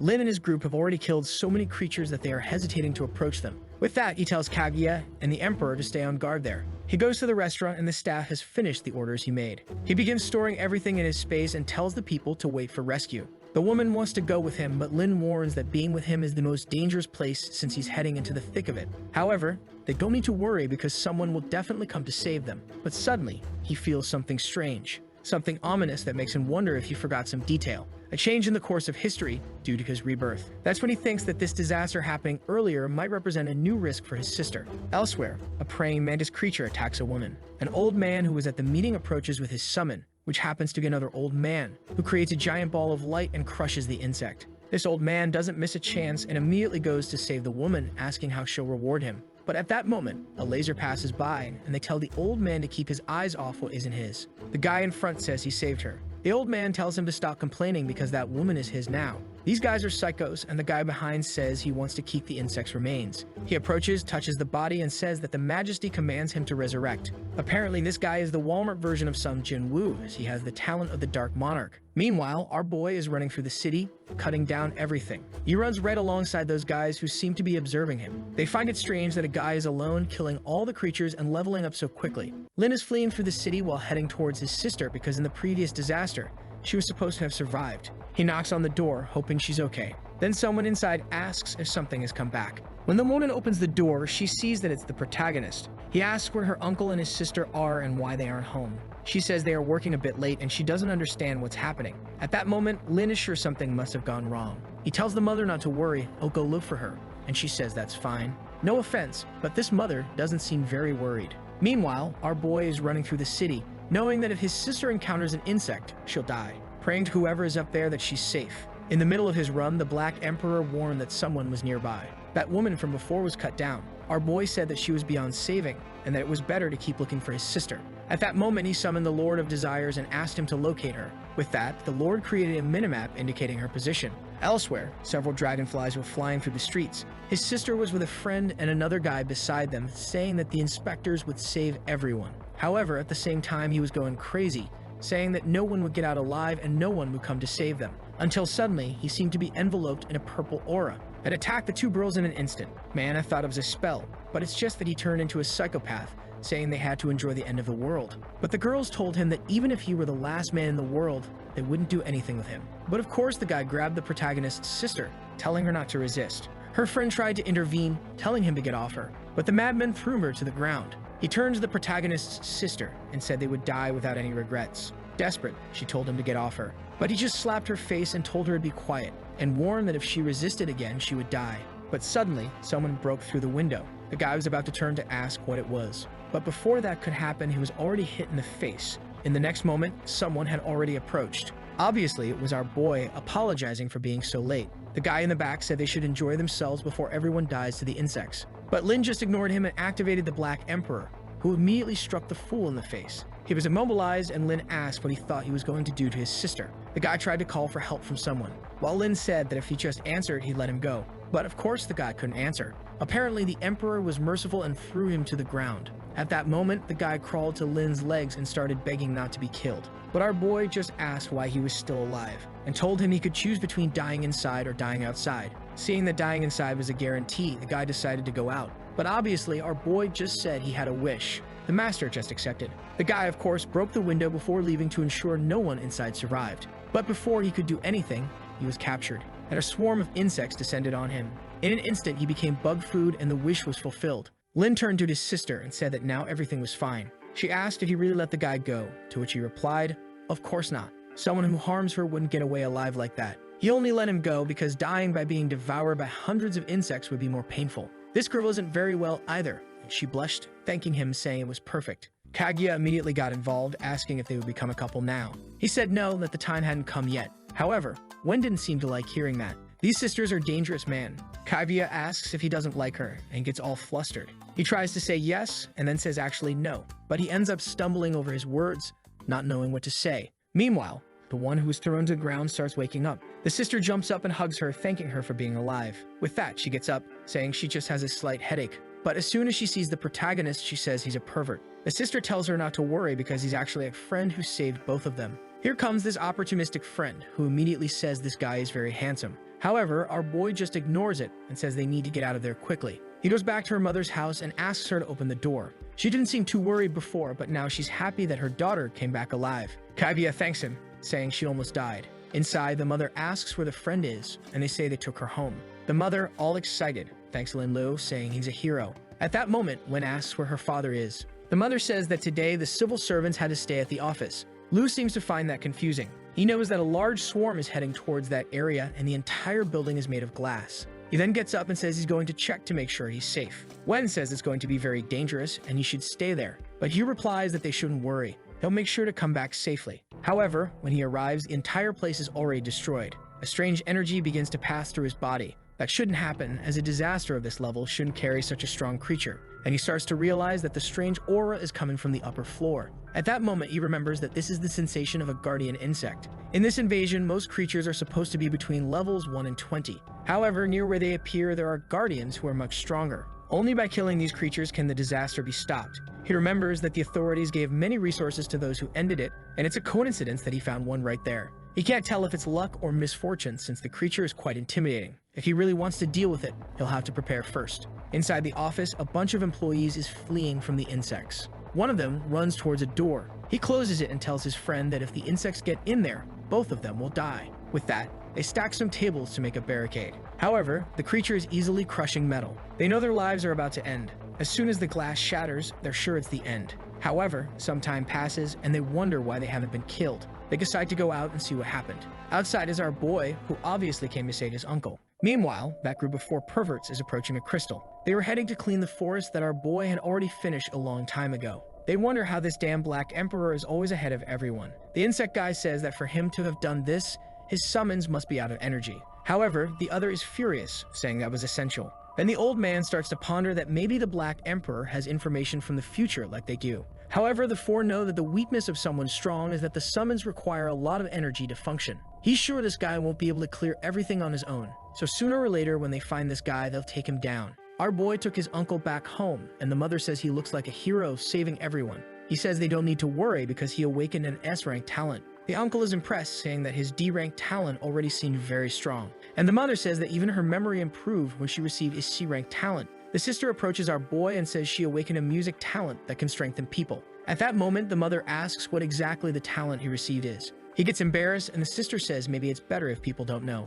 The mother apologizes, saying she didn't mean to intrude too much. He says it's okay, and that his talent is called Heaven's Justice. and is something offensive. Immediately, the sister says they would be a perfect duo for dungeon hunting. Then the father says that with this societal change, he has to take advantage of the opportunity. All gleaming, our boy says he'll do his best. Then the father gets up, says it's late, and tells our boy to stay in the guest room. He says no because it would be too inconvenient for the family. But the mother says it would be perfect. In fact, she already wants to show him her room. As they go, the father is impressed that the boy who helped him a long time ago has become his savior. Already in bed alone, feeling a bit sad, our boy says he never expected in this life to be able to save so many people. The problem is that he can't stay there too long because he has a brother who he's wanted to save since the first chapter and is still trapped. But his priority is still to get another S-rank talent. Meanwhile, in another part of the city, a creature rises, and a guy stretches out his hands, calling for the Demon King to appear. At that moment, a black flame forms and a red creature is summoned. The guy who summoned it smiles, saying it's amazing to have something of S rank.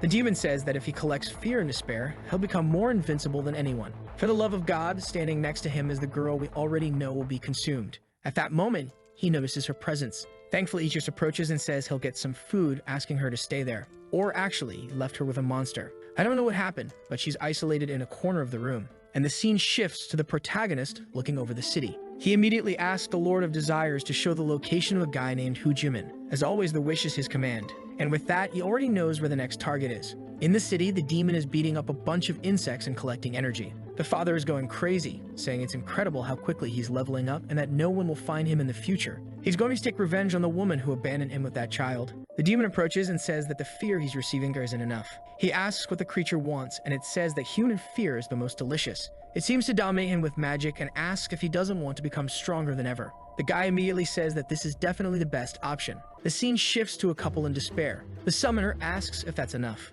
and the demon says it's exactly this smell of deep fear that he wants to feel. The husband jumps forward, saying he'll end them there, but he immediately gets a hit in the chest, and the demon says that the taste of human fear is truly the best of all. At that moment, the girl's father begins to wonder what exactly he summoned. The demon stretches over the man's body and starts sucking the energy out. The wife tells him to back off, but he says he wants more. Suddenly, the girl's father steps in front and says he was only summoned to help kill creatures, not people. But this summon is rebellious and throws him to the ground, telling him to stop being a hypocrite. The demon says that he'll be responsible for the woman's death. The father says no, he would never do something like that. But the green energy is already approaching as he tries to flee. Obviously, he's dominated by the spell. And at that moment, his expression changes. He grabs a peeler and approaches the woman. She pleads for help and tells him not to do this with a child. But a scream is heard in that place. Nearby, Lin Lu seems to sense something. He finds the guy right in the middle of the act. Unfortunately, the woman had already been killed. And at that moment, Lin Lu's expression changes, and he orders the Emperor to kill that guy.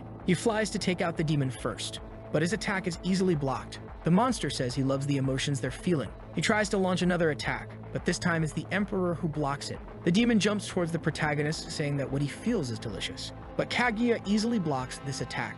The sequence of punches keeps coming, and Lin Luo realizes that if it weren't for her, he wouldn't have been able to dodge. He immediately tells the Emperor to deal with it. The Emperor comes up behind the demon, landing a punch to the face. But the creature keeps absorbing fear, saying that he is the Demon King. He raises his arm, saying that everyone there is seeking death. Seeing this, Lin tells Kaguya to help the Emperor, but the demon just roars, sending both of them flying. Obviously, she falls comfortably into our boy's arms. But at the same time, the Demon King is about to finish off the Black Emperor. Our boy finally uses his green creature, which wraps around the demon's arm, preventing him from delivering the punch. The poor demon is shocked, and Kaguya takes the opportunity to stab him. As the demon disintegrates, Lu asks if he thought he was the only one who knew how to fight. But the creature says it won't die like this because it is the fear that resides in all living beings. But the monster disintegrates, and Lin says maybe in the next life. He's confident now, knowing he has a card up his sleeve for defense, the Emperor for attack, and Kaguya for support. At that moment, he hears a scream. Looking to the side, that father is lying on the ground, wondering what he's done. He can't understand why he took a life. But Lin shows no mercy and immediately says that before this guy dies, he wants to hear his last words. The guy bangs on the ground, saying he didn't want to do it and was being controlled by the contract. But Lin tells him that as long as he doesn't die, that creature has a chance to return. The guy agrees and says that killing others should indeed have consequences. All he asks is for the protagonist to tell his daughter that when she's older, her father will return. He'll return in another life because the protagonist struck him in the chest, and he tells him not to worry because he'll take care of his daughter. The guy's emotional. I'd be scared if a stranger said that. But now it's over, right girl? He fell to the ground and our boy stole the ability. He knows that this demon's talent is dangerous since it could end up trying to take control of him. But since it's an SS rank, he immediately activates the theft. Just because this guy couldn't tame that monster doesn't mean he can't. And with that, he gains the S talent Emotion Activator. The cooldown is fast and the activation range is extremely wide. He immediately tells the creature to appear, which once again forms a vortex in the sky, but this time it turns into an egg, and our boy is confused when the thing appears in his hand. The system window says he has to choose a primary emotion that will be absorbed within a 300 kilometers radius to initiate the birth. Lin already imagines that the monster's ability will be based on the emotion it absorbs. He decides to start sensing the emotions around him. Since the place is full of people fleeing from the insects, fear is the predominant emotion. He continues to sense everything around him, but it's all just agony. Then the emotion sensing time runs out. He realizes that feeling 5 seconds of emotion from the people around him was too much. Apparently, the father had chosen fear because it was the most available emotion around.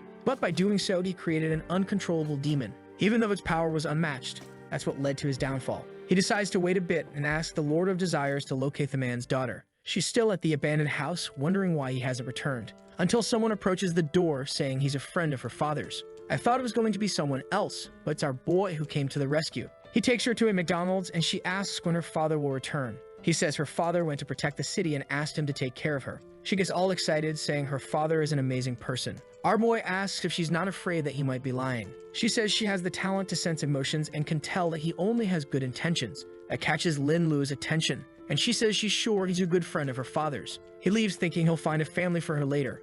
My boy, I think you're not taking very good care of her, are you? But it's okay. He's the protagonist. He has to save the world. Right now, he needs to control his own destiny first. He needs to protect this city and destroy anyone who opposes him. The scene shifts to the Lingyan Temple. The group of disturbed individuals is arriving there, and it looks like they're after a wormhole. The old man says it's time for them to choose a captain. The Turner guy asks if the old man is trying to be the captain, but he just replies that he already knows everyone's talent except that guy's. The guy ignores him and tells him to focus on figuring out how they're going to defeat the Black Emperor. And for now, it's better for everyone if they avoid internal conflicts as much as possible. The old man says he's probably overestimating this Black Emperor since he didn't hear about him in the past life. He warns that all of them there are SS rank, so the Emperor won't stand a chance. But the guy just turns around and warns that the Emperor stole his abilities, so he needs them to take him down. Obviously, the old man is already thinking that if he hands over the abilities to this guy, he might lose his position. The guy ignores this and tells the blue-haired one to take a look around. With that, he activates an eagle eye to survey the entire area. He says he found a mantis 1 kilometer away. The old man complains, asking where the high-level guardians are. The guy explains that since this calamity happened earlier, the monster also changed location, and nearby, Lin Lu is approaching, a giant level 34 creature. Lin is impressed that this monster has 10 times more health. However, the positive side is that it has so many attributes that it will be perfect to steal with the talent, and he immediately orders his summons to attack. They leap towards the monster, which lets out a roar. But as soon as the Emperor approaches, something strange happens. The system warns that since that creature is from another dimension, the Emperor's ability is invalid. Lin thinks that this is already cheating, and the monster suddenly lets out a roar to the skies. He hears a strange sound and looks behind him. All the creatures in the city were drawn to that place. Lin knows that even though they are low level, if he gets surrounded, there's no escape. But as always, they are also rich in experience. With that, he knows that those can be dealt with by Kaguya and the Black Emperor. She immediately charges forward and cuts down a bunch of them. The Emperor, as always, uses his JoJo attack. Now our boy gets involved and activates the sword Kai. Meanwhile, a reporter is in a helicopter giving updates. They comment on the situation. It's chaotic, but she's still on the front line, observing everything. Then the guy tells her to take a look because there's something on the monster's back. On top of the creature, they see someone fighting. She says it's impressive that someone is already able to face such a strong creature. And she immediately orders the helicopter to get closer, saying they need to see this. Nearby is our boy and his summons, all together. Unfortunately, the summons are getting weak as his energy is running out. He breaks a crystal and sends them back into battle. They immediately say they understand, and our boy returns to the fight as well. With that, he finally reaches level 24. He gets excited and puts 8 more points into agility. Besides that, he has the abilities of the new class. And now he's ready, saying he's going to finish all of this. The group then starts cutting through everything, and the hunt for the boss finally begins. Lin is the first to attack, activating the sword Kai. He orders the two in front to charge in and take advantage of the opportunity he's creating. He calls the Lord of Desires and says there's an insect about to get within 1 meter of him. He activates the Demon King with a crystal buff, adding 30% more defense. With that, he leaps towards it, and the king easily starts killing the creatures. As Kaguya and the Emperor advance, Lin strangely feels that something is wrong. On the monster's back, something begins to emerge. It seems like it was absorbing and releasing other insects to regenerate its own health. He falls to the ground because he's running out of energy. He makes another wish and the Lord warns him that he's running low on energy. But with that, Lin throws himself at the boss, saying they'll see who can last longer. He spins through the air towards the creature's forehead, and just before making contact, he activates the green demon to kill all the insects around. Already activating the ability he just leveled up, and with that, he strikes the creature's shoulder. Man, I thought he was going to cut the shoulder, but he tore through the monster. With that, the head falls to the ground, and he doesn't hesitate, going for the skull as well. The announcement that he had defeated the boss was made to the server, and the girl in the sky immediately realizes that it was the Black Emperor. Of course, he received a bunch of rewards and even leveled up to 27, including some equipment strengthening items, but he decides to save those for later. He notices that right after the boss's death, the other insects are fleeing. The Emperor says that he was recorded, and our boy says it's okay. He's more concerned with the fact that now he's receiving fewer extremely good rewards from the system. This means it's time to move on and take down the next target. And with that, he orders the Lord of Desires to take him to Ju Waning's location. The scene shifts to another place. A girl asks if they weren't supposed to be filming a drama, so why is she having to do this scene? The blonde guy just says that it seems to be her specialty, and he tells his friends to coordinate the performance. Apparently, this guy has the power of a succubus controlling him. Man, what a danger. But our boy is unstoppable, already approaching the place. He knows that Ju Wanying is a woman, so why is she in this abandoned place? Seeing that the door won't open, he orders the Emperor to break it down. With that, he simply opens the thing easily. Oh boy, it seems like the succubus wants the danger of this place because the poor people are drained. Seeing this strange death, our boy immediately asks to be protected by the Lord of Desires. But suddenly, a strange light approaches them. Our boy becomes a bit dazed, and he falls into Kaguya's arms. Suddenly, a figure approaches, laughing. The Lord tells the Black Emperor to protect the Master, and with that, the two move towards the mist. Meanwhile, our boy is affected by a heart. He finds himself in a strange wedding room, and next to him, he notices a photo showing he married dear Wen. But two people seem to call his name. It's Kaguya and Wen. So well, it revealed the boy's desires. Wiping away the drool, he asks why they are there. They tell him not to worry about the details and just relax. Meanwhile, outside, Kaguya is attacking the succubus, who realizes that killing this girl is going to be much harder than she thought. She finds it strange that the summons can follow her considering they are far from the main body. The Lord of Desires can't understand why the protagonist hasn't woken up if he's already made the wish,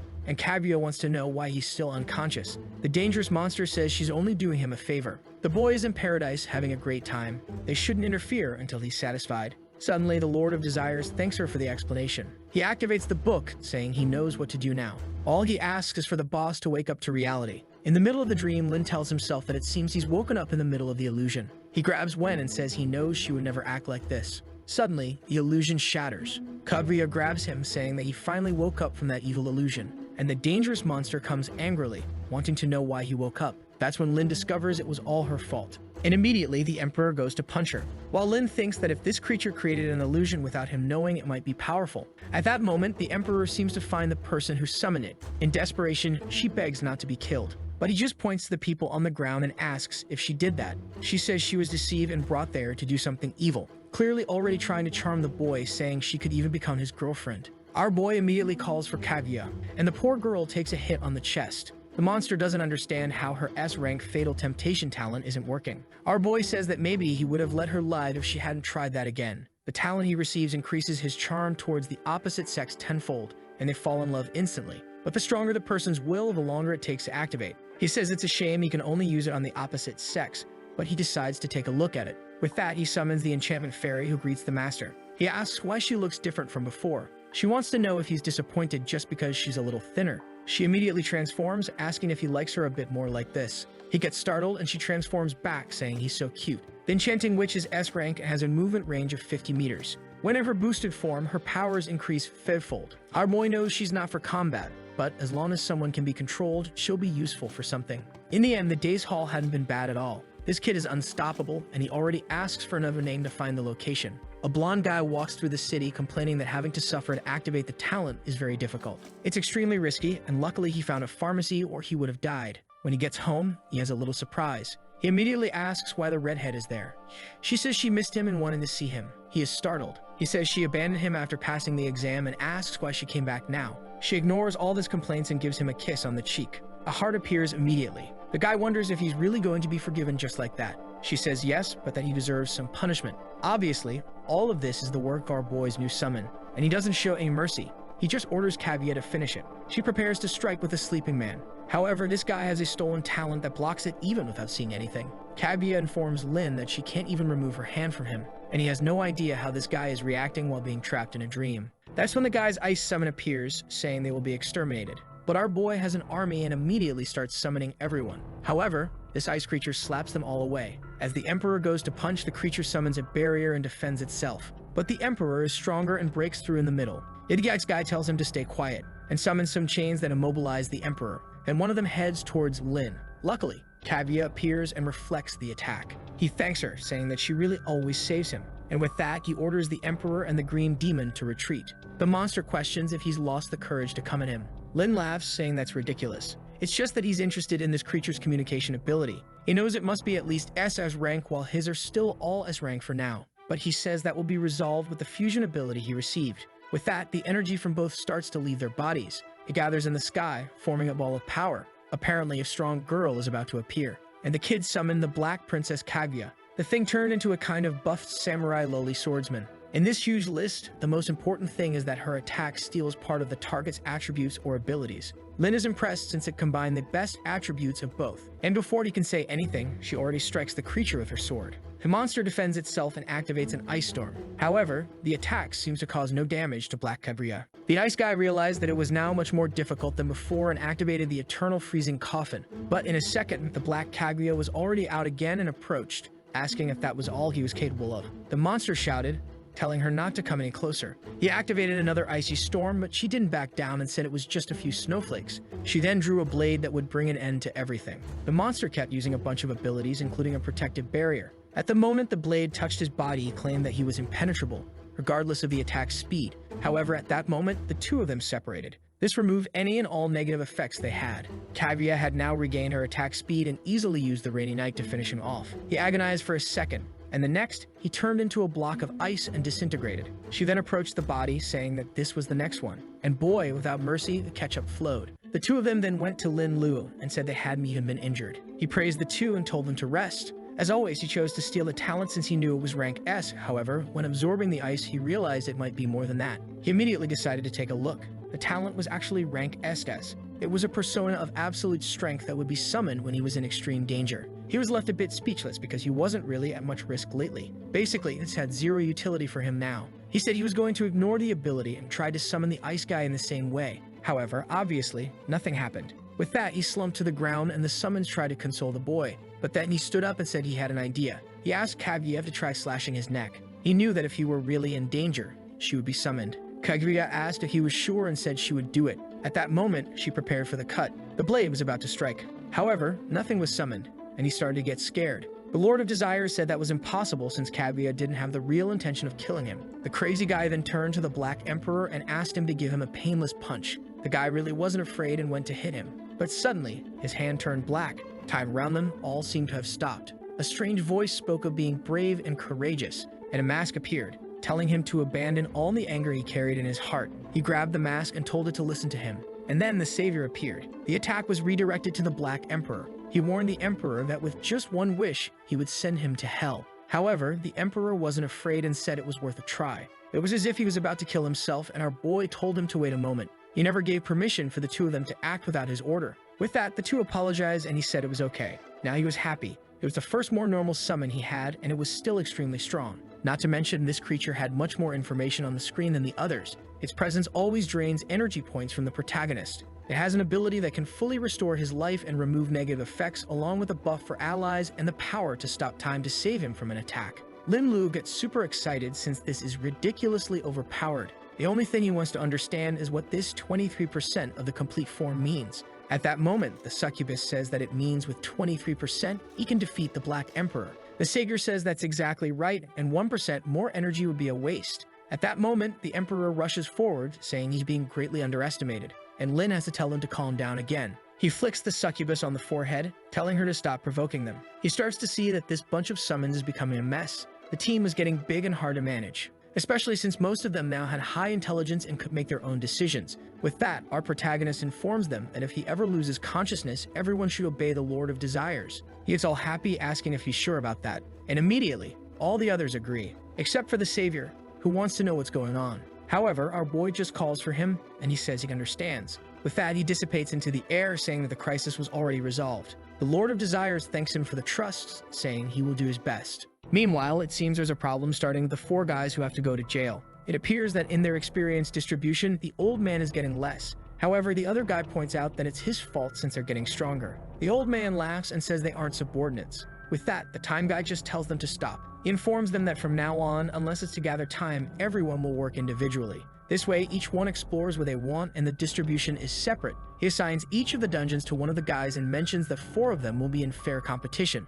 However, even if they meet within the same realm, they cannot attempt to shoot each other. The old man asks what happens if he needs future tips, and the guy says that in that case, he will charge 10% of everything he receives from the place. The group seems thoughtful but appears to agree. With that, the old man withdraws, saying he will farm alone. The other guys also leave, telling him to take care. The time man knows that all these guys have extraordinary talents, but for now, he needs to focus on his own strength. For now, they will return to their old friends, especially since he remembers they were reliable. Our boy's group is walking through the city, and he mentions that soon the government will start to act. He knows of a ruin called the Sensa of the Dead that will be nearby, and it's a good place to recover energy. However, ahead of him is the Tomb of Wailing. He knows this was one of the monopolized dungeons that he never even had a chance to farm in his past life, but now that he's strong, he can enter it alone and resolve it once and for all. With that, he calls everyone to enter the place quickly. A while later, they're walking inside it. The succubus says she's freezing and asks for warmth. He turns to the rest of the group and asks how they're feeling. The other 3 respond that they have no problem with the cold. However, the naughty one says he had already prepared clothes for the lady. Of course, he covered the succubus, but Kaguya was left exposed. The Lord of Desires then mentions that it seems a fight took place there recently. Suddenly, they regroup with Kaguya, who warns that the enemy is close. However, he says this is perfect, and it's time to start evolving. A legion is approaching, and he orders the Black Emperor to go ahead and stop the advance. He just thanks him, saying he's laughing. And our boy says he wants the usual wish. At that moment, something shatters in his hand. The roulette begins to spin, searching for something. The Black Emperor is fighting. Lin commands the roulette to stop. Finally, the SS elevation crystal he's been trying to get appears. The Black Emperor says he doesn't want the usual wish, and when he tries to grab it, it appears. He thanks the Lord of Desires, saying he's been working hard. The poor Lord is happy because lately he hadn't gotten anything good from the roulette. With the elevation crystal, he can evolve the strengthening crystals, but unfortunately, it's still not enough to evolve his talent. So he decides to use all the other crystals he received to evolve the Black Emperor, and he says he feels that his strength is only increasing. The status is then updated, and he goes on to beat all the monsters in the dungeon. Lin Lu takes a moment to think about what the best strategy in this place would be. In this mission, the player has to assist the Second Legion's temple. Along with them, they investigate the Tomb of Heroes. There they end up encountering the magical cult and need to take them down. For this, they receive a reward. He knows it's not too difficult, but the reward isn't very good either. And as always, the best strategy is to take advantage of as much chaos as possible. He then tells Kaguya to move forward and help the Emperor. Meanwhile, they are being watched through an orb. The old man says it's incredible that they escaped the abomination. The woman in the white dress remarks that the boy seems to be controlling all the summons, and that strangely, the destined person has finally appeared. The scene shifts to the Canyon of Forgetfulness. The hero named Reinhardt says that for the honor of the temple, they will advance. The soldiers raise their hands and shout, yes. However, at that moment, he notices something approaching. It's our boy who introduces himself and says he brought information from the fields ahead. Reinhardt seems to realize that our boy is a hero and has the symbol of an epic warrior. With that, he responds that he wants the information and that what he will receive depends on its value. Kaguya steps forward, and Lin Lu says to listen to what she has to say. The guy is surprised when an aura begins to emerge, and in a split second, she slashes the poor guy. He seems to have barely defended himself and asks who they are. Lin ignores him and says he will be paralyzed in 3 seconds. Reinhardt, on the other hand, seems to find these guys strange, but he really does seem to be suppressed. Before he can react, Kaguya steps forward and says he should listen to what she has to say. An attack hits the middle of his chest. Reinhardt can't understand why his power is so suppressed. He sees a warlock behind the boy and is sure it has something to do with that. He then uses a burst of ki to try to push everyone away. The guys on horseback behind him rush forward, shouting to save the commander. However, they are easily stopped by Lin Lu. At that moment, the guy begins to fight Kaguya. He looks back and says that Lin is a coward for using so many summons. Our boy spreads his arms and says that if that's the case, he should come at him. Reinhardt advances, wondering why he has this strange feeling. However, he has no choice but to kill. This assassin has seen it. But at the exact second the blade is about to kill him, something happens. The savior appears and asks who dared to challenge his majesty. Reinhardt wonders how a single person can have so many contracts. Once again, Lin simply wishes for the guy not to move for the next second. With that, the savior just extends his hands and tells him to explode. Spatial rifts form around Reinhardt. He tries to say something as his body is consumed. In a second, he completely disintegrates in the air. The people watch and wonder if this guy is on their side. The Lich says she's not sure and that he might be someone sent by the witch cult. The guy smiles at this, saying it seems everything has already been arranged by those above. She comments that now that the guy is dead, they can have some fun with the boy. With that, the Templars advance, telling the guys to follow the captain. Meanwhile, Black Kaguya is easily cutting through everyone. In a second, the guys are all down on the ground. For killing the NPC, he receives 900% more experience. He then tells them to hide and wait for the right moment to appear. Suddenly, something begins to emerge from the ground. A strange skeleton appears, saying that he's invited to visit the witch cult. Lin Lu finds this odd and wonders if the guys misunderstood something. He doesn't remember this account, but it's no problem because he'll adapt to whatever is necessary. With that, he tells the skeleton to lead the way. Obviously, he is eager for the rewards he will receive after dealing with this cult. At the entrance of the cave, he meets the Lich. Lin Lu says he doesn't know what's going on. He already knows that if he kills those guys there, the mission will end immediately. However, he's more interested in finding out where the ashes are to complete this mission. The Lich thanks him for his arrival and asks if he brings any instructions. Lin Lu starts to get confused but says that it seems he'll have to use his acting skills. He asks if the people there have already completed the missions assigned by those above. The old man replies that they are almost finished for finding the giant ice dragon. Lin Lu immediately orders that he be taken to see it. The Lich agrees and tells him to follow her. With that, they enter the cult's base. They arrive in front of a room and she says it's right there. Seeing it, Lin Lu is shocked. The skeleton of a giant dragon is there, immobilized by chains. Lin Lu knows that when this creature is alive, it won't be something ordinary players can handle. He then asks the people how long it will take for it to wake up. They say it will take at least another 10 days of ritual. He knows that when it's awakened, there will surely be a boss. And most importantly, the reward won't be small. He then asks where the ashes of the dead are that he needs to recover his energy. The old man says that the ashes are necessary to resurrect the dragon, so they don't have much. Lin Lu then asks if this dragon is more important than him. The old man says no and orders them to bring the ashes. One of the servants brings the box and says that's all that's left. Lin Lu starts absorbing it. The system says that with that item, he will gradually recover 100 health points. He sees that it's very useful, and it's just a shame there's so little. He questions why they don't refine this item. The woman replies that to do so, they would have to delay the dragon's resurrection even more. He orders them not to worry and to focus on the main mission. The people seem confused by the orders he gave. However, Lin Lu just asks if they will go against what he said. Obviously, they lower their heads and say no. The old man then orders them to refine the ashes to deliver to the adventurer. Our boy thinks that's the goal for now, and he'll talk about the rest later. However, the Lich is just observing his movements. She performs a ritual to contact someone who asks why something so sudden is happening. She says she thanks them for the assistance they've been sending to deal with the warriors. The Shadow asks what she's talking about, and she says they sent a person who has already introduced himself to them. She shows an orb with the protagonist and says that he even helped her take down the Templar Knights. The Shadow replies that there's no such person in this cult, but killing an enemy always turns them into an ally. He tells her to invite the boy, and she finds it strange, saying that's very dangerous. He tells her not to disobey and just to hand over the ashes to gain his friendship. Meanwhile, Lin Lu tells the guys not to slack off. He's all excited, seeing how hard the guys are working. Soon, he'll have more energy than he needs. At that moment, the Lich approaches. Lin Lu says that just because she's hot doesn't mean she doesn't have to work. However, she asks why he is there and what his purpose is in infiltrating this place. He replies that he didn't invade anywhere. In fact, they were the ones who invited him. She realizes that the bastard is actually right, and it was their mistake.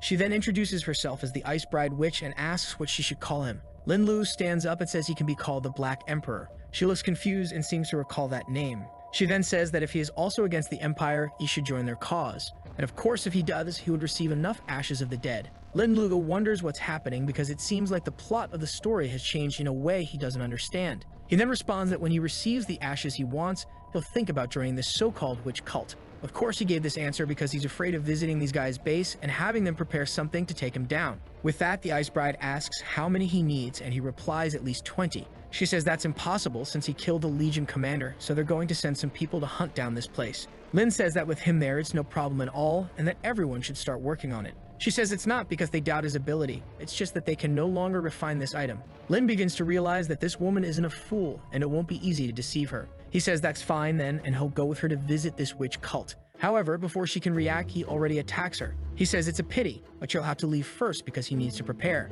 With that, he gains 3.6 million experience points for killing a character. The other cult members call him an assassin. However, our boy just calls Kaguya and the Black Emperor and tells them to finish everyone off. Immediately, the guys start desperately trying to run. Suddenly, Lin Lu is trapped by a green attack. The guy says that now that he's caught in the chain of death, there's no escape. However, the protagonist easily destroys it. The man is then thrown against the wall, hitting his back. The guy asks why his ability seems so ineffective. Suddenly, everyone there feels a strange vibration. The old man declares that he will sacrifice all of his magic and remaining life to reclaim his. He immediately orders him to kill that assassin. Lin Lu didn't expect this old man to sacrifice his life to make this happen. And now the dragon has truly been resurrected, with 90,000 HP and giving 360,000 experience points, along with various stun and movement reduction abilities. However, Lin is excited that the dragon was revived in a rush, and its stats are much lower. He orders Kaguya to take down the summoner while he and the Black Emperor handle this monster. The old man only says not to underestimate him. The dragon launches a barrage of ice in their direction. The Black Emperor ends up having to step in to defend Lin Lu, and he uses a cutting ability to break through the ice formation. He then charges at the dragon, telling it to give up. The attack hits the head directly. The Black Emperor delivers a JoJo-style combo once again. However, none of it seems to affect the dragon, which begins to conjure a spell. But Lin doesn't stop either and launches another series of attacks at the head. The dragon becomes disoriented, and he immediately tells Kaguya not to give it any rest. She then charges at the dragon, landing a solid blow on its belly. Our boy tells everyone to finish off the dragon together now. Each of them attacks the monster's head from different sides, causing it to collapse to the ground. Our boy gains another 6 million experience points and advances to level 28. Lin says that the dragon's life took a while to drop, but in the end, it was well worth it. Now his ability has leveled up and can allocate more points to agility. He needs to keep evolving it to reduce the cost and be able to use it more often. He then decides to take a look at the boss items dropped by the creature. Something seems to catch his attention. From the middle of the body, he finds an icy sword. It's a diamond rank weapon called the Heart of Annihilation. Seeing the stats, Lin gets all excited. It will basically double his strength. He didn't expect to receive such a high-level item in such an easy realm. He believes it must be a secret reward for having wiped out everyone in this place. He returns to the body to see if there's anything else decent left and starts collecting a bunch of horn fragments. Our boy managed to get a lot of potions, some money, and a few common items. Not to mention, this dragon horn allows him to summon a level 35 boss.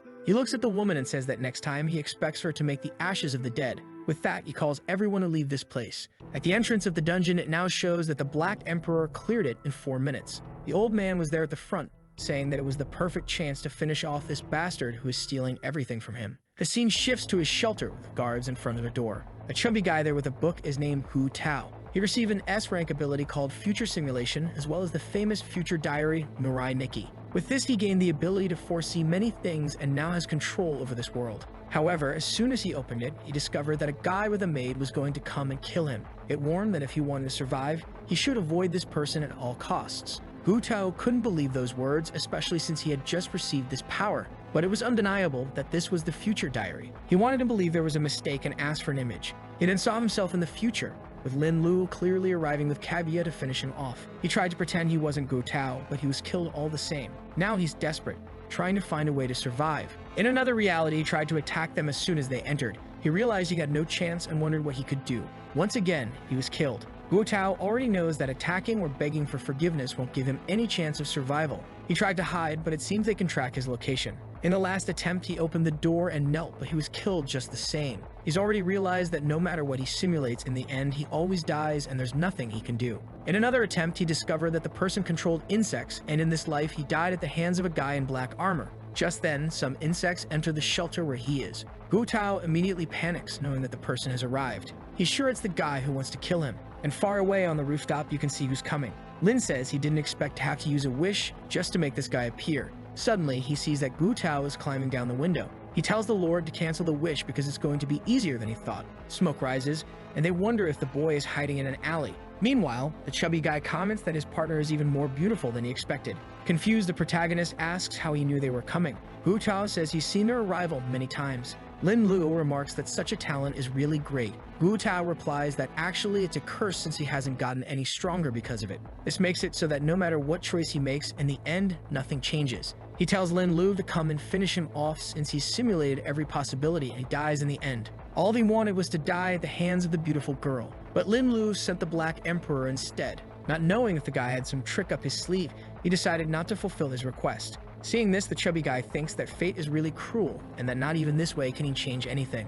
With that, the poor guy is crushed. At that moment, Lin Lu approaches, activates his ability, and chooses to steal a talent. What he gets is the S-rank simulation. It allows him to simulate the future without any cooldown time. He immediately activates the talent. The further he wants to predict, the more energy he'll consume. He finds it strange that the pages are blank and asks for a 2-day forecast. The first sentence appears saying that he is Lin Lu, and if he's reading that sentence, our boy is already freaked out. Why is that showing up like this? Future Lin Lu warns that if he's reading that, he's already been killed by a guy named Liu Yi, who is some kind of celestial master. The guy didn't say a word and attacked instantly, and unfortunately, even with the Black Emperor, he didn't stand a chance. In the end, he was defeated by a lightning storm. Lin Lu thinks it's impossible and he's really going to die tomorrow. He tries to calm himself, saying that he traveled back in time and there's no way he'll die in such a stupid way. All talents are meant to help people, so he must be missing some detail he hasn't noticed. He thinks about this guy named Liu Yi and wonders why he only fought alongside the Black Emperor. He calls the Lord of Desires and says they'll have to figure this out together. So they begin to simulate the future. The Lord of Desires seems to be observing the battle scene. Once again, he warns that he's already died and that he tried a surprise attack combining the Black Emperor and Kaguya. Additionally, he coordinated an attack with the succubus, the green monster, and the wishes. But even so, in the end, he died and the guy has an SS-ranked talent called Heaven's Lightning. The Lord of Desires tells him to summon all the creatures and see if that changes anything in the future. Lin realizes that maybe the book doesn't understand what he's capable of, so he starts summoning everyone, saying that the future will surely be different. With all of them staring at the book, he decides to take a look. But once again, the book says that if he's reading that, he's already dead. The message is the thing about him attacking with all the summons and losing to the guy's SS talent. Lin tells himself that he can't believe 5 S-level creatures can't beat 1 SSS-level creature. He tells the Black Emperor to punch him in the face with full force. Immediately, the savior appears, saying he'll eliminate the threat, but the boy just tells him to stand still as he simulates the future one more time. Again, he sees himself captured with all his summons dead. Lin wonders if there's a way for him to gain more energy and escape this fate. He then asks the Lord of Desires for ways to defeat Liu Yu. The Lord says the last hope lies in that unborn being called fetal movement. This strange talk refers to that egg he received. The message then changes, saying that a certain emotion was used to incubate that egg. This time, Liu managed to escape, but the fight was worth it, even though it consumed a lot of energy. Lin gets excited that the future has finally changed. Apparently, the key to making this happen is the emotion he'll choose at the moment. He then asks the Lord of Desires for this information. The Lord starts analyzing, but then his book begins to smoke. With that, he closes it immediately and warns that this wish would cause him to collapse. Our boy realizes that he can't risk losing the Lord of Desires in the fight, so he'll have to prepare differently. He quickly calls everyone and says it's time to find his brother and help him acquire an S-rank talent. Meanwhile, in a prison, soldiers are shooting at the invading insects. The problem is there are too many, and they stand no chance. Until the Black Emperor arrives and punches one of the giant ants in the head. The guys wonder if they're saved and someone calls out to them. It's Lin telling them that Zhu Shendong's sister is there to visit. Inside, the guys thank them for being saved and say that the brother is waiting for him there. I don't know how this prison is still functioning in this apocalypse, but there's our boy heading inside. The brother greets him, calling him Brother Luo. And our boy says it's been a while since he's seen his brother, who asks if he's been hurt in that place full of insects outside. Lin just replies that he's fine and that his brother doesn't need to worry. With that, the brother says he's made a lot of mistakes, but as soon as he gets out of this place, he'll help him more. Lin calls for his brother, who says the only problem is that he has no idea when he'll get out. He remembers that someone gave him an option to reduce his sentence, and with that, he tells the protagonist that soon he'll be out of this place. But our boy just says that it seems his brother never thinks about himself. He warns that outside, no one messes with him, and now his brother will be as strong as he is. Suddenly, the Black Emperor begins to appear behind the brother, who gets punched in the back. Immediately, the guard tells him to raise his hands and explain what he's done. Lin says he just brought an item for his brother, and that's not a violation. The Black Emperor then begins speaking to the boy. Instantly, his brother's talent advances from rank A to rank S. His Red Valor ability now reduces the damage he takes by even more for every 3% of life lost. The guard asks why the boy seems to be on fire, and suddenly the Crimson Lotus Knight appears. It's an S-rank creature that can deal burn damage per second. Long realizes that this is his brother's summon. Lin says that this way he can earn merits in the prison and reduce his sentence. To me, these guys should just escape from this place, but okay. The brother asks where he got something so precious and why he didn't use it on himself. Our boy tells him not to worry, he still has many things. However, the prison's camera was watching everything, and in one of the rooms, the prison warden was laughing, saying it was interesting to know that it was so easy to upgrade someone's talent. The guard then approached and said their time was up. Lin said that now no one would harm them, and the brother told him to be careful outside. With that, he left, saying that next time his brother would already be out of this place. On the way out, the guy said the prison warden wanted to talk to him about a way to help his brother. Obviously, all of this was part of Lin's plan. He was then taken to the warden's office. The warden introduced himself as Duan Kingfeng and said he was in charge of the prison and told him to sit down. Lin knows that the strongest talent in this prison is ranked, which is why this guy doesn't want to lose this opportunity. The warden then asks if he knows about his brother's case. Our boy asks if there's something he doesn't know about. He remembers that in his past life, there was something wrong with his brother's case, but he couldn't figure it out. The warden says that his 15-year sentence was unfair and clearly framed by someone. Lin says that if the warden helps him find out who did this, he'll kill all the creatures around the prison. But the warden says that's no big deal, since those creatures will die sooner or later. What he's more interested in is what he saw regarding his brother's sudden awakening. At that moment, Lin realizes that this bastard is after the Ascension crystals. Lin says that the information about who put his brother in there isn't as valuable as a crystal like that. Obviously, the warden says he can, for example, significantly reduce his brother's sentence. As long as he hands over a crystal like that, a lot of things are negotiable in this place. Lin's expression changes and he says everything can be discussed. He asks the warden to provide some details about the case. The warden then reveals that his brother was framed by the Wan Group. Lin already knows that this is a giant organization in his city.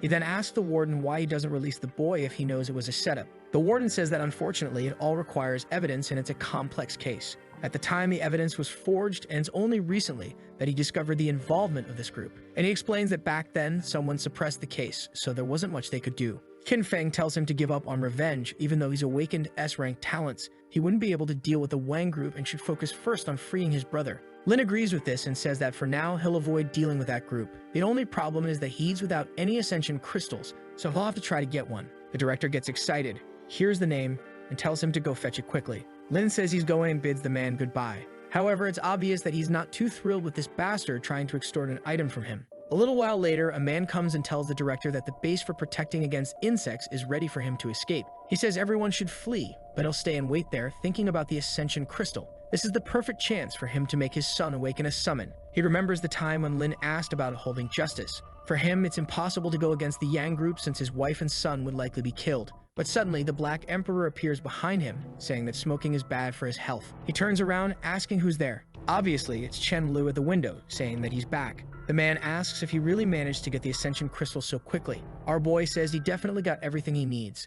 A one-way ticket to hell. With that, the director is slammed against the wall. He tries to shout for help, but it's not easy to speak. Lin tells him to give up since his voice won't leave this room. The old man then asks why Lin isn't showing any kindness, especially since he provided the information Lin requested. But Lin kicks him in the face, saying that he doesn't deserve any kindness for what he's done. With that, the poor man falls to the ground. He tries to get up, but Lin steps on his arm and demands to know who in the Wang group was responsible for what happened to his brother. The man reveals that it was the youngest master named Wang Hengxi. It seems they stole the crystal. The man reveals that it was the youngest master named Wang Hengxi. It seems they stole all the artifacts from a museum and then blamed his brother, who was nearby. Our boy thanks him with the Black Emperor delivering a blow to his thighs. The man reveals he was paid 100,000 for it, and our boy says that's a ridiculous amount. Lin then tells him to reveal where all the money from his corruption has been hidden. But the man asks if Lin really thinks he can ignore any law just because he's awakened. Lin ignores everything he says and calls for the Lord of Desires. Of course, he asks the man to reveal the information, and he ends up spilling everything about where he hid all the money. With that, he suffers a cut. Lin takes what was in the man's pocket and says he'll go collect the rest of what he stashed away. The director says that if he gets out of there alive, he'll seek justice. But our boy just asks if he really believes that he's the one in the wrong. Lin knows that all those lottery tickets he has were clearly stolen from people. In fact, he's the most lawless citizen. At that moment, some insects begin entering through the window. Lin says he won't kill the man, but life is full of surprises. With that, they leave, and Lin ordered the insects to invade the entire prison to cause chaos. But the man swears that he'll take revenge, and Lin will suffer greatly in death. Meanwhile, the guards are trying to hold off the invasion. But my son, these insects also know how to shoot. The prison sergeant, named Lian Fan, asks where the director is as he hasn't shown up yet. Nearby is the protagonist's brother, who says he'll help out a bit. The man seems hesitant, but he says that with the prison being destroyed, he can't keep holding back his S-rank talent. The man says that if he really does good, he'll receive a sentence reduction and a great achievement. Long immediately thanks him and summons the Crimson Knight. However, just then, an insect was approaching from behind. Naturally, the knight easily defended against the attack. Long then announced that they were going to annihilate everything. With that, the summon delivered a punch to the first one's stomach. The soldier was impressed that this knight alone was much stronger than countless people. Nearby, the protagonist was watching with the Black Emperor. He said that for now, it's good to let his brother take action because that way, he'll get some practice. For a long time, his brother always protected him, but now things have changed. What he wants is for his brother to get out of this place with dignity and live a peaceful life while he eradicates the darkness that plagues this world. Amid the smoke, someone shouts about being able to escape and turning everything into chaos. Lin is just observing, but the smoke prevents him from seeing anything. The Lord of Desires then says it's an S-rank person named Gao Kai who's imprisoned for life. Lin discovers that the guy has invisibility and asks to be able to see anything. A white-haired man begins to appear, wondering why his talent was dissipating. Just then, Lin shows up, and the man is sure that Lin was the one responsible. Before he can say anything, the man attacks with shadow vines. Lin says it's a shame, but luck is always on his side. He dodges, commenting that he heard the man only had an A-rank talent, so how is there an S-rank person here? The man, on the other hand, is furious that Lin knows about this since he tells everyone he only has an F-rank talent. Lin replies that he has his own methods for discovering these things, while thinking that he can't let such a good talent slip by unnoticed. The man tries to dodge again, saying it's a shame, but luck is always on his side, while also realizing that this boy is no inspector. He launches another attack toward Lin, thinking he must find a way to escape from this place. The Black Emperor easily blocks the blow. However, the man climbs the vines, starting to scale a wall, saying that the most important thing is to regain his freedom. At that moment, he reactivates his invisibility, confident that Lin can't see him. But he's struck by Kaguya, who already knew where he was. With that, the poor man falls to the ground like an idiot. As always, Lin chooses to steal a talent and receives a level 5 talent called Hermit. It allows him to become invisible for 1 hour once a day. Our boy doesn't seem too excited, as it appears there are limitations to something being S-rank. He decides to at least take a look at the summon and calls for the purple vines.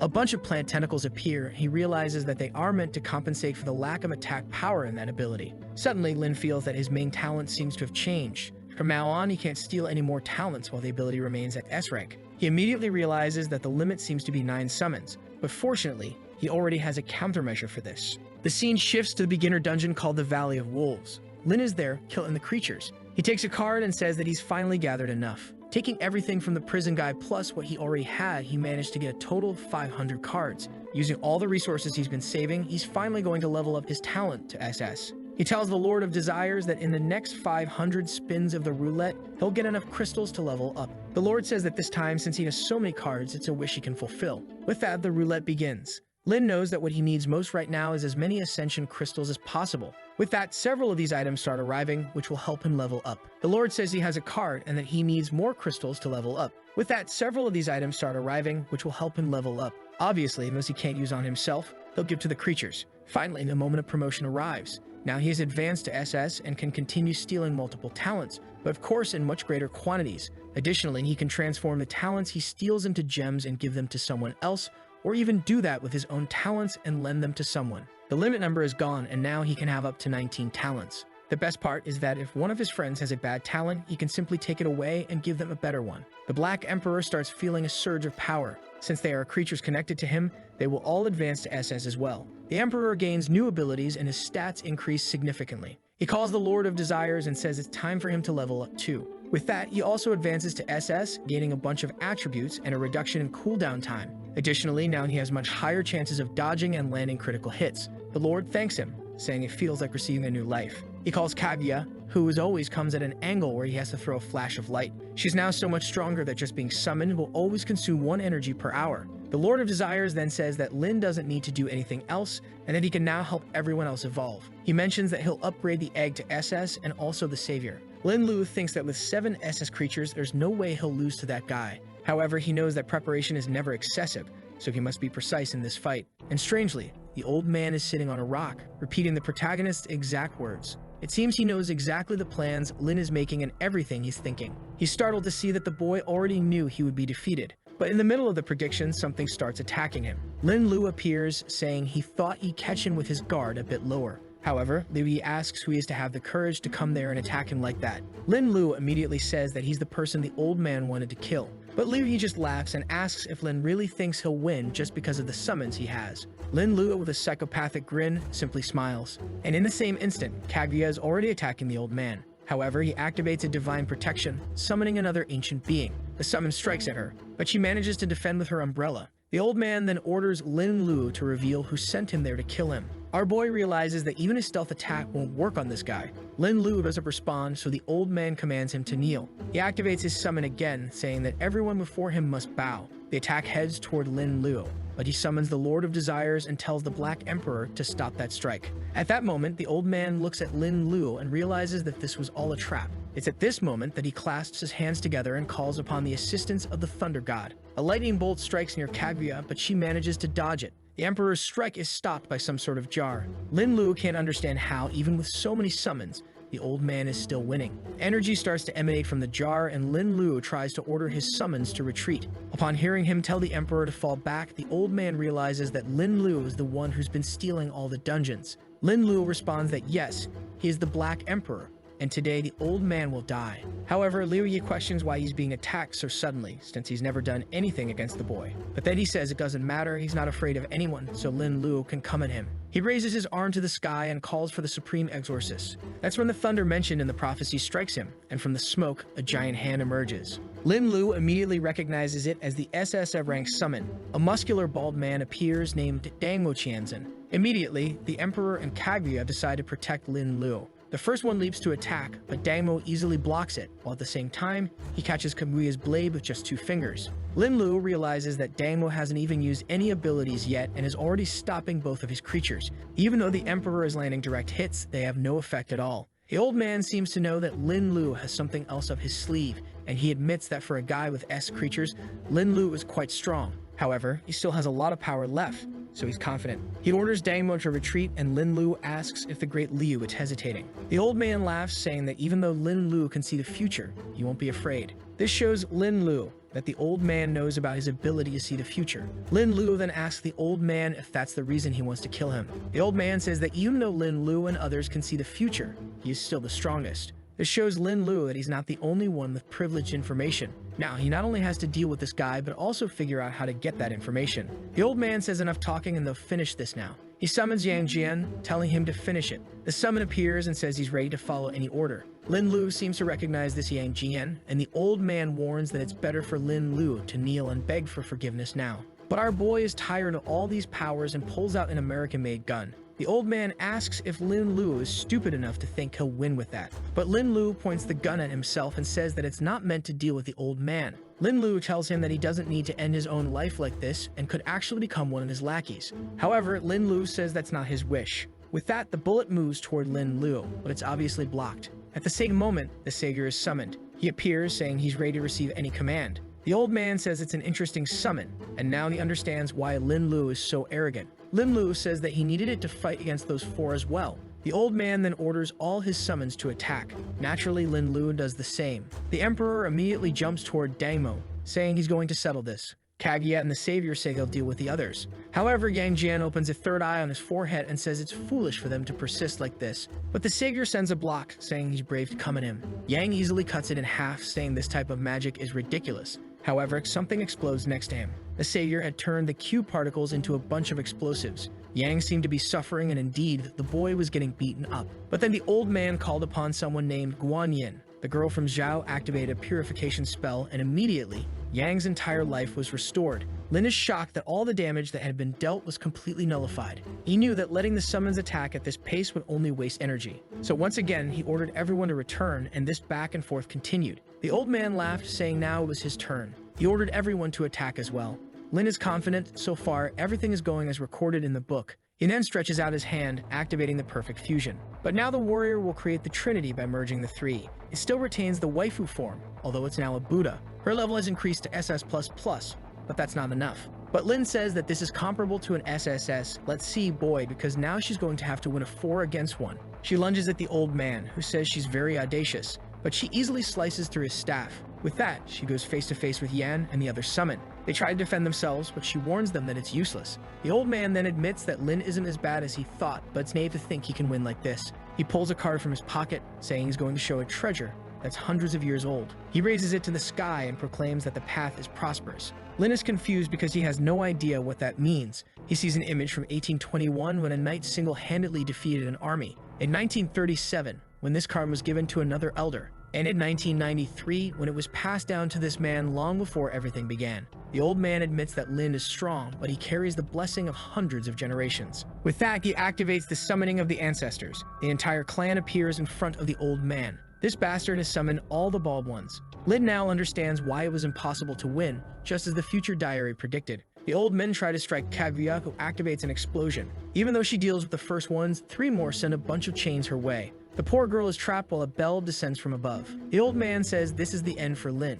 Once he's finished with Lin, he'll kill the other man who also knew about the future and eliminate all the variables. However, Lin remains confident and says that all this heritage of hundreds of years will end today. Liu Ye is confused, wanting to know how Lin plans to do that. At that moment, Lin pulls out that egg from his pocket and activates the detonation of emotions. He concentrates on feeling everything around him to make the right choice. He sees a girl being robbed and another being mistreated. This world could really use some feminism. He begins to feel various emotions of despair and fear in that place. Everything feels wrong until he locates something that catches his attention. The reporter who filmed him at the beginning is being congratulated for capturing footage that will help society. The way our boy fought was being broadcast to everyone. And it was announced to the army that thanks to the Black Emperor, they discovered they wouldn't be defeated just once. Our boy is now excited, saying that the future diary didn't lie to him. He then decides to collect the hope of everyone in the city. At that moment, the egg begins to absorb a golden power, and there comes a little wing here.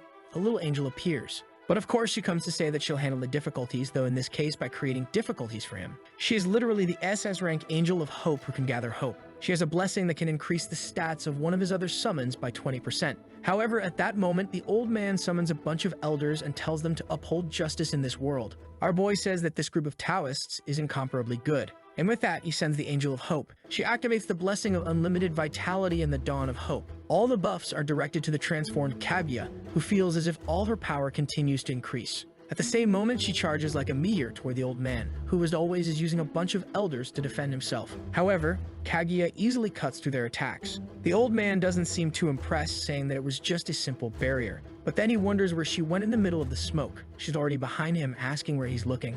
Liu Ye immediately shouts for one of the ancestors to save him. The girl with the jar starts to pull him inside the pot again. She's attacked once more and has to defend against the giant elder. She quickly cuts his weapon again and jumps toward the old man, who has summoned two more ancestors. Lin asks the Lord of Desires and the angel to use everything they have to strengthen Kaguya. Naturally, they obey, pouring all the remaining power they have into her. This creates an explosion that sends the cultivation elders flying. They begin to disappear, saying they never expected to be defeated by someone so arrogant. Liu Ye realizes that the situation is getting difficult and the best option now is to flee. However, our girl is ruthless and activates the succubus power at that moment. The old man, now without protection, is affected. She's right behind him, immobilizing him while Kaguya is battling the SSS rank summon. Our boy, using the Ben 10 tentacles, takes the opportunity to sneak up from behind and finish this. However, that woman with the jar is really annoying and is about to save him once again.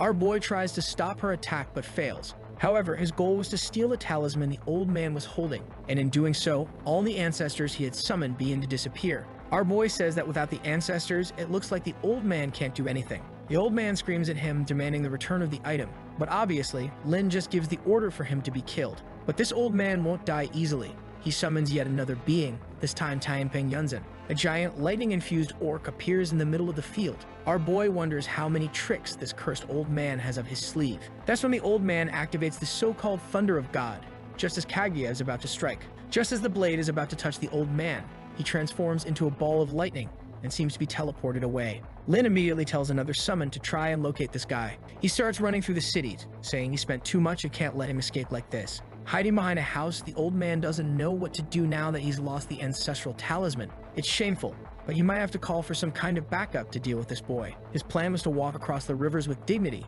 but now he'll have to stoop to this level. He places two talismans on his eyes to try to observe something. From a distance, he can sense someone approaching, and Kaguya is already coming, making the old man wonder how this is possible. With the speed he's coming at, he needs to disappear from this place. So he asks Tianping for help once again to get out of there. He transforms into a bolt of lightning and flies over the city. Soon after, our boy arrives with a group and orders them to keep tracking. The old man is trying to flee, wondering how this bastard always finds him so quickly. It doesn't make sense that someone could control so many creatures, have so many abilities, buffs, and a bunch of summons. He just killed a fly and a soldier asks if he's here to help. He takes a look and sees that it's just a simple king-level insect. But right then he feels something again and already knows it's the protagonist approaching. With that, he pushes the soldier aside and tells him to get out of the way. The soldier stays there, talking to himself about a disaster coming. At that moment, the creature on his back is about to strike, but then it's sliced in half. Our boy appears and asks if the soldier is okay, but the man only tells him to be careful. Our boy cuts everything in half, saying it's easy. The soldier is impressed, saying they're finally saved. He kneels before Lin Luo and begs for help, saying his weapons aren't working. Our boy gives a thumbs up and says that now that he's here, everyone is safe. In front of him is that king-level insect. The man explains that this monster is summoning many of its kind. It seems that a bunch of creatures like this are appearing in the city, each occupying a different territory. However, he warns Lin Lu to be careful because it's harder than it looks. Our boy says he was born on the battlefield, so for him, it'll be easy. With that, he just starts slashing and calls Kaguya to help. She gets ready and says the time has come. Right then, they begin to defuse, and the Emperor says that unfortunately, he couldn't do what was necessary. Lin Lu says it's okay. They managed to make the best alternative from the diary happen. And with that, the three of them attack to kill the monster. The soldier immediately recognizes him as the famous Black Emperor. He quickly calls the captain to tell him they're safe, and that this guy has priority on the battlefield. While our boy is fighting, the soldier is busy with 5 text boxes detailing how cool Lin Lu is. Boy, Lin Lu is struggling to kill this creature. He had to activate everyone's powers. For the 100th time, here comes the Emperor with his JoJo move. The insect, on the other hand, unleash a red power upwards. The guys realize that more of those insects seem to be being summoned. However, with the power of humanity's unity, everyone gets excited, saying they'll help. Lin Lu just says that since it's night, he knows the perfect person to take care of this. Besides, he's not going to waste the free experience. With that, he opens the item he received in the cave, summoning that level 35 boss dragon. That monster is as strong as an S-rank creature, but its size makes it perfect for dealing with small things. With that, the creature lets out an icy roar. Both the boss and all the summons lose speed. At that moment, he hears someone calling from behind saying they're arriving. My god, 4 copy-paste soldiers that the artist didn't even bother to tweak. Lin Lu even turns around and asks why the artist is so lazy. He then scolds them, telling them not to get involved because it's too easy. He explains that although the boss has a lot of health, all it does is summon a bunch of trash creatures. The soldiers are confused by these scoldings the boy is giving, and with that, he activates the key of the wind sword. Look, for the first time, he actually went in instead of sending in his little summons and delivered a slash. Boy, he even killed it. Look at the miracle happening before our eyes. He gained 35 million experience and a bunch of bonuses, and finally the boy reached level 29, taking it slow, to be honest. The soldier with a dumbfounded look as always is impressed because it's the top-ranked player, and our boy walks off saying he'll leave the rest of the small creatures for them to handle. Obviously, the guys are impressed, saying he's truly the example of a noble person. Meanwhile, the old man arrives at a building. He kicks the door, asking if anyone is there. But when he enters, the place is empty, and he's just embarrassed for nothing. He tries to send a message to a guy named Lao Yu, warning him how dangerous the Black Emperor is. The only option they have to defeat this guy will be to work together. He places the message on the wall because he knows he can't stay there for long. His main priority now is figuring out how to avoid being tracked by the Emperor. He summons another old man as usual and asks him to remove the ability that reveals his location. The old man gives him a little hug, saying the command is received. Immediately, he's blessed with an aura,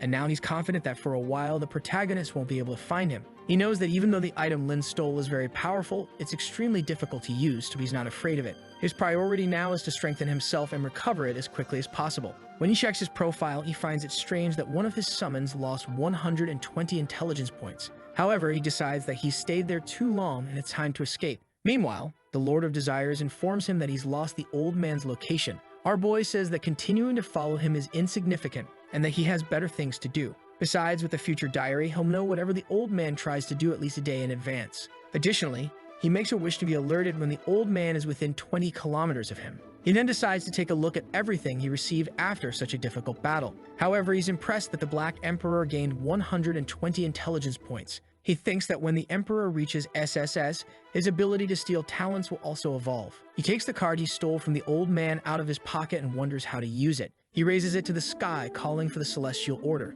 But of course nothing happens. He knows there must be a secret way to use it, but decides not to dwell on it. He hands the card to the Lord and asks that only he be able to use it. But the poor guy warns that if he does that, it will consume half his energy. Our boy says that energy is meant to be used and tells him to go ahead and use it. With that, the Lord says okay and begins the process. He hands it back to Lin Lu, who realizes it's a sacred level item. It permanently reduces the amount of mana he uses for an entire day. Lin Lu is excited because in his past life, for 3 years straight, he never obtained an item of this level. He just wonders why its functionality was so different for him compared to the old man. However, he says it's fine. He's already being too greedy, and receiving this was already very good. Now it's time for him to return to the realms and recover his energy. Meanwhile, the old man's friends learn that he lost the battle against the protagonist, and that the only way to defeat him will be to work together. One of them seems confused, saying the old man assured them he could defeat all 3 by himself, while the purple-haired one wants to know why the Emperor attacked the old man so suddenly. The man thanks them for the call and says they'll talk later. He goes to the place where the protagonist fought the old man, searching for any residual energy.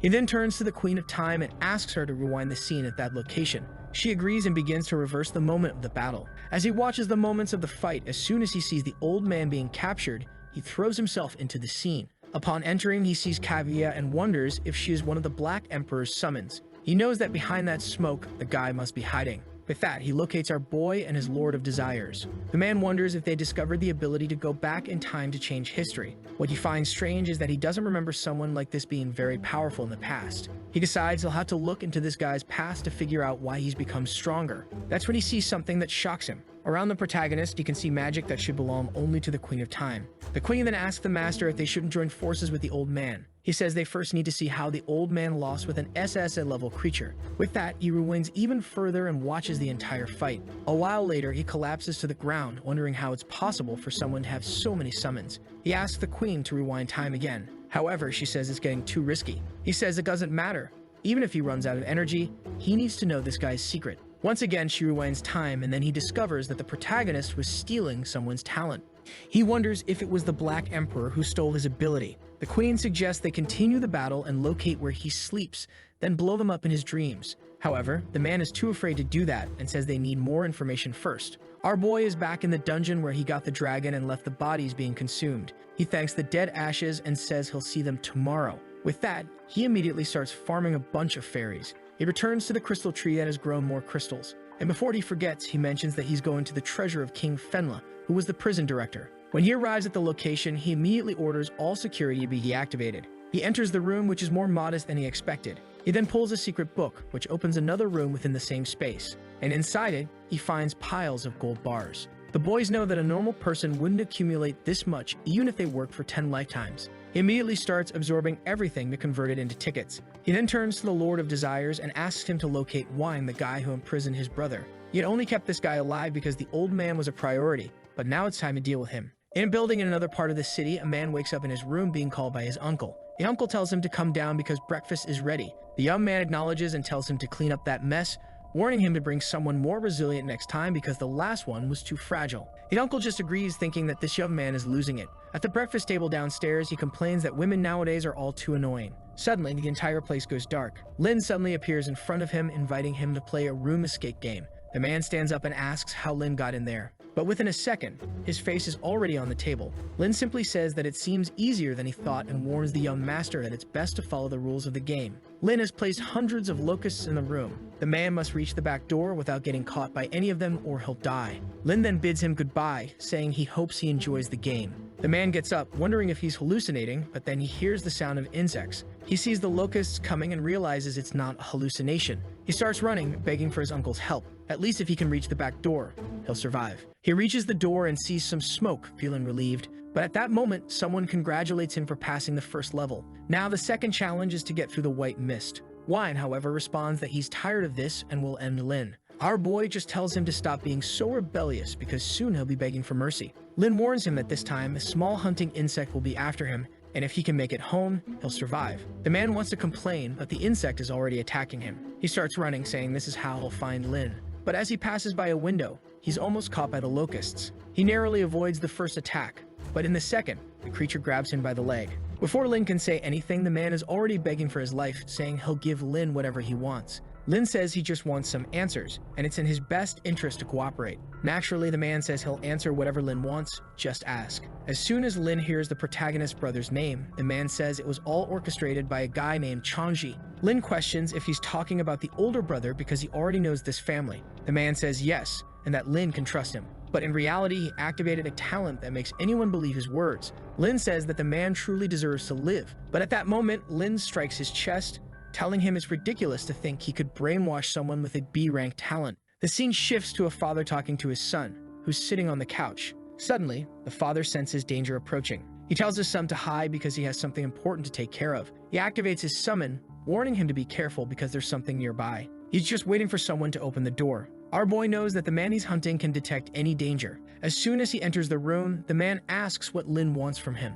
Lin sits on the couch and comments on everything they did to his brother. The man says he only handles the legal matters of the family, and it was his brother who did all the wrong things. Lin summons the Lord of Desires. who confirms that the man isn't lying. Our boy then says that since the man is being somewhat honest, he'll give him a chance to live. With that, he summons the Black Emperor and tells the man he'll be spared if his summon survives for 5 seconds. Changji responds that Lin seems pretty confident to make such a bet. At that moment, Changji activates his risk ability to see what will happen 1 second into the future. He sees the Black Emperor and his summon exchanging blows, but the poor thing is already thrown to the ground. Before it can react, it's finished. Lin warns that if he stands no chance, he'll just be beaten to death. But the man pulls out a gun, saying all he needs to do is finish off the Lord. However, the Lord of Desires has already made him bulletproof. The man puts the gun away and says that, in fact, he wants to buy his life and asks what our boy wants. Lin says it's an interesting offer and asks how much the man values his own life. The man says whatever the amount, he's willing to pay whatever Lin wants and provide any information.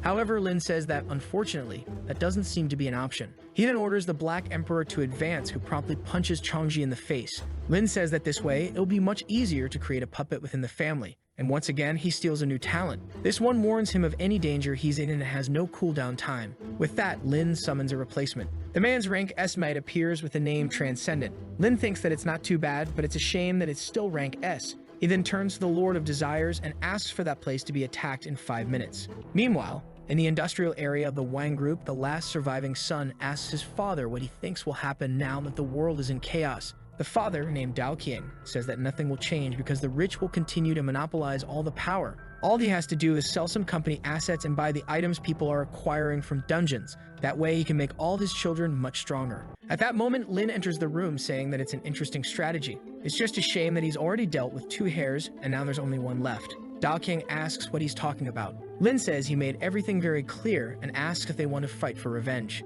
The son starts to say something, but the father quickly tells him to go get a cup of tea. Obviously, he didn't want to, but the father insists, telling him to go and say nothing more. He apologizes to Lin, who says it's fine. As long as the son doesn't get involved in this discussion, he doesn't mind. The old man then asks if what Lin said is really true. Lin says he can believe it and all obstacles have been removed. He explains that the man's plan will fail because this is just the first disaster, and soon everything will collapse. Dao Qiang seems doubtful, asking if the boy is lying. Lin says it's the absolute truth and that he will kill anyone who stands in his way. The only chance for Dao Qiang to survive is if the entire Wang family starts supporting him. Knowing that the choice is between accepting or dying, the man ends up agreeing. As the son returns with the tea he was sent to fetch, Dao Qiang immediately orders him to summon a person named Lai's son, who has awakened an S-rank talent. He then tells Lin that this person he's calling can create contracts. A while later, the man arrives. Dao Qiang turns to Lai's son and tells him to demonstrate his talent and explain how it works. Lai's son says the ability is called the Tomorrow Contract, and it can establish rules for both parties.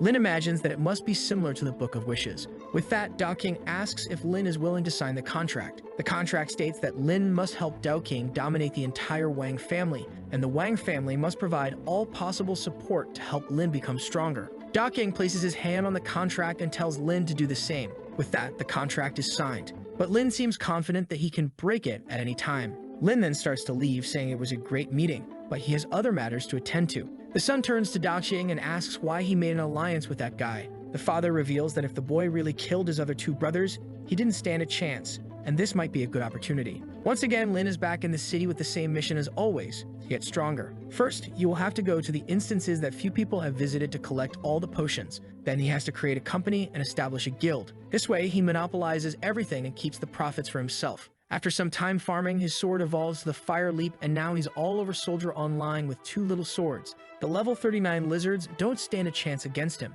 The boy continues farming, collecting everything in sight. His goal now is to level up these 2 swords to the limit he can. Later, he finds himself face to face with 2 blacksmith kittens. He remembers that in his past life, he never managed to defeat Monokuma, no matter how high his level was. The strength of this creature is a mystery, and many say it's basically invincible. In front of that place, a man complains that his level 13 sword was broken. Our boy sees that he was complaining to the black and white bears and knows he's going to get into trouble. The guy is kicked out of the shop. The bears tell him never to return. With that, Lin Lu shows them the item and asks if it can be strengthened. The bear says it's very precious and he needs the essence of the king. He knows this can only be obtained from a level 30 boss, so it looks like he doesn't have a chance for now. He then summons the 2 swords. The bear examines them and says that it's actually pretty good equipment and asks him to wait. He grabs the big hammer and says he'll get to work. Time passes as he hammers away at the items. Later, they are all glowing, and he says it will cost 10 gold coins. Both are now strengthened, and Lin Lu knows what to do. The bear says they are now at +5, but if he wants, he can strengthen them even more.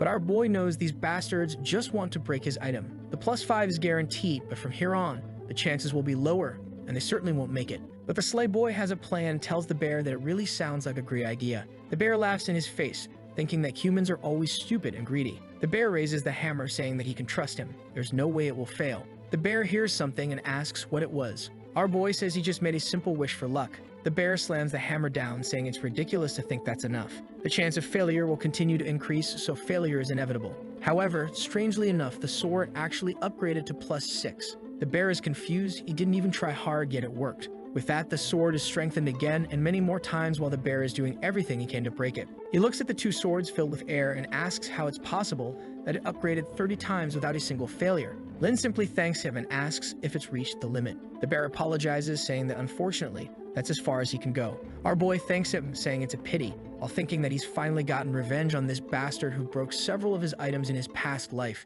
Suddenly, a robot appears next to him and lists all the attributes and the name of the sword he's carrying. Lin is confused as to how that guy knows about his item and warns him that if he keeps broadcasting this information to everyone, he'll be cut in half. The robot seems to ignore him and walks past. However, Lin wants to know where the real body of this bastard is. Someone named Eagle sends a message saying he prefers to stay hidden in his safe place. He comments that Lin seemed very confident in upgrading the weapon and asks if he has something that increases the success rate of such things. Lin asks if the guy has ever heard the saying, "Curiosity killed the cat." The guy replies that he just wanted to know if Lin could help him strengthen his items in the future. And of course, he would be introduced to a business that would make him a lot of money. Our boy thinks he could just pretend to be a weak guy, and that this might be the only way he can make money. With that, he agrees to cooperate with this guy. The scene shifts to a meeting where they discuss the high probability of another disaster occurring after this one ends. Therefore, they will need new people to maintain peace in the city, and someone like the Black Emperor would be perfect. One of them seems to disagree with putting someone outside the system in such an important position. Another, with long hair, says that the Black Emperor's brother is serving time in prison, so it's inappropriate to have someone like him. The old man says it's more than clear that this was a setup, and no one should go against him. As soon as this disaster is over, his brother will be released. Additionally, when they recruit the Black Emperor, they'll grant any condition he wants. The others think it's a bit too much and ask if it's really necessary to go that far. However, the old man shouts that in this situation, they need 100% cooperation from the strongest people. In prison, Lin Lu is explaining to his brother various ways to get stronger and how to use different items. He says he's going on a trip and hands his brother a feather of hope, telling him that if he encounters any danger, he should use it.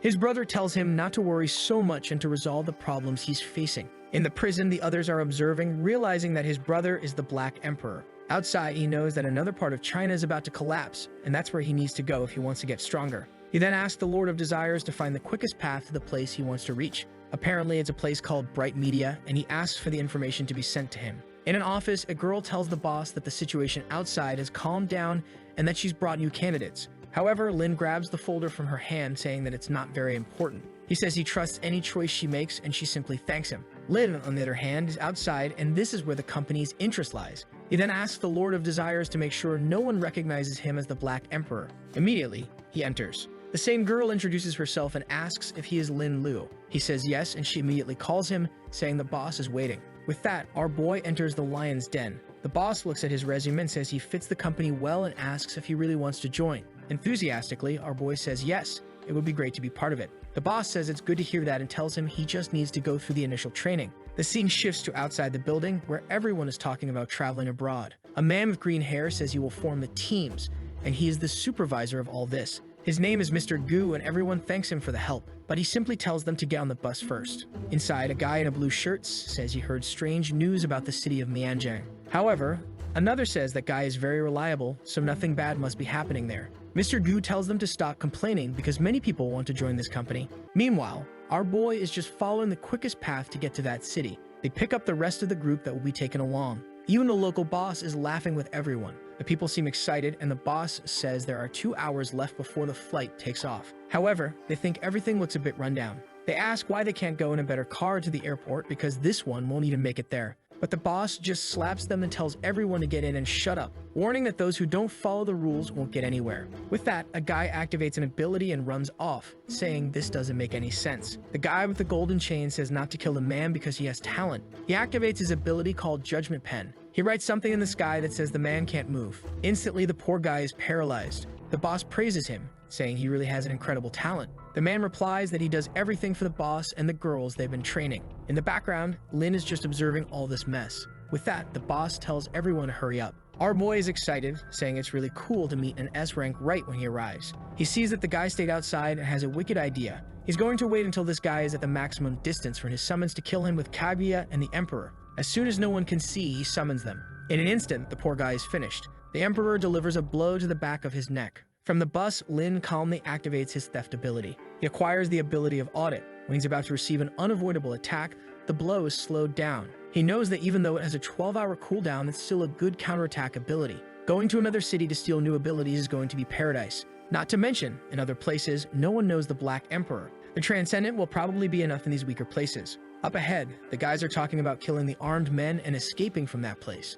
The short-haired guy is hesitant, but the red-haired one says it's their only chance or they'll die there. Our boy realizes that the guy is hesitating because he's afraid of getting shot. Suddenly, the boss turns around and tells everyone to get off the bus. The guys are sure they'll be killed and start begging to go home. The boss says that anyone who makes another sound will be killed right now. A girl at the window screams that she still has a child at home. The soldier says to bring her out. The poor girl is dragged out by her hair. Meanwhile, Lin activates the hermit talent to disappear for a while. He's now free in the city, and it's time to check out the situation. A guy meets with that boss and thanks him, saying that the people this time are really good. He doesn't need to worry because the girl will be sent to him later. While the guy is happily heading up to his room, Lin is just following him up the stairs. Just as the guy is about to enter the door, someone calls out to him. He hesitates, but Lin kicks him in the back. He falls to the ground like an idiot, and a mohawk guy asks what he's doing. Embarrassed, he says it feels like he got kicked. Suddenly, the door closes on the two of them. The mohawk guy says it looks like he has some sort of plan, but the guy tries to explain that he doesn't know anything. The mohawk guy just slams the table and tells Lin to show himself because he knows someone is there.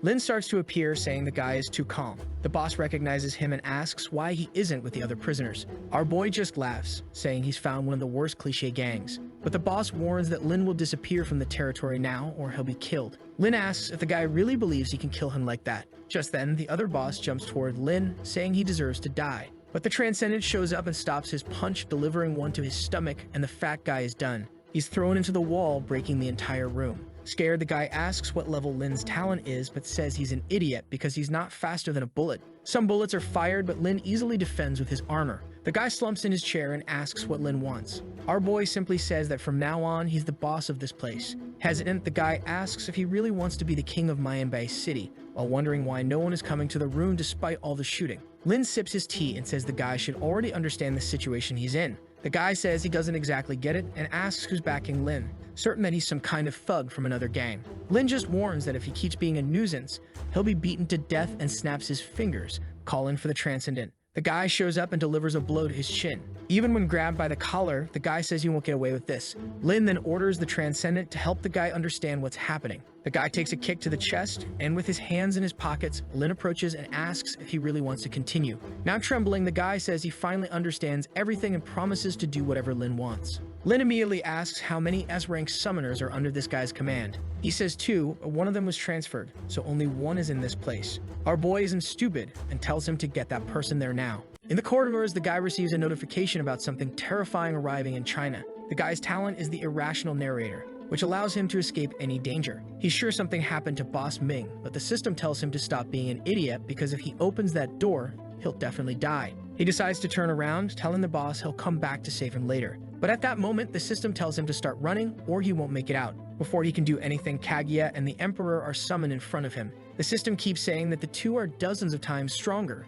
and that he should flee. But before the poor guy can do anything, he's already dead. As always, the guy is still blown up by the Emperor. Our boy is thrilled. It's been too easy lately to steal S-rank talents, but he's startled when he sees the talent. That's the perspective of the gods, but he only has a small piece of it. It shows that the talent can affect up to 10 meters of distance. At that moment, a message appears saying, "Hi, I'm your new substitute." What he receives is an indecent narrator who keeps saying that the talent isn't enough. He can't get any information about the opponent. The system tells him not to be too surprised since only he can hear this voice. Our boy is all excited since the 2 talents today have been quite interesting. Then the guy asks how the judgment pen ended up in his hand. Lin Lu uses it towards the guy, who seems confused. Lin Lu celebrates, saying it's too easy, and that the effect is very good. The guy falls to the ground, drained of energy, and begs him to stop. But our boy just writes for him to try harder. With that, the guy feels energized and says he's ready. However, he falls to the ground immediately, saying Lin Lu is a demon. Lin Lu says it's interesting but doesn't quite fit his fighting style. He then decides to test out the indecent narrator.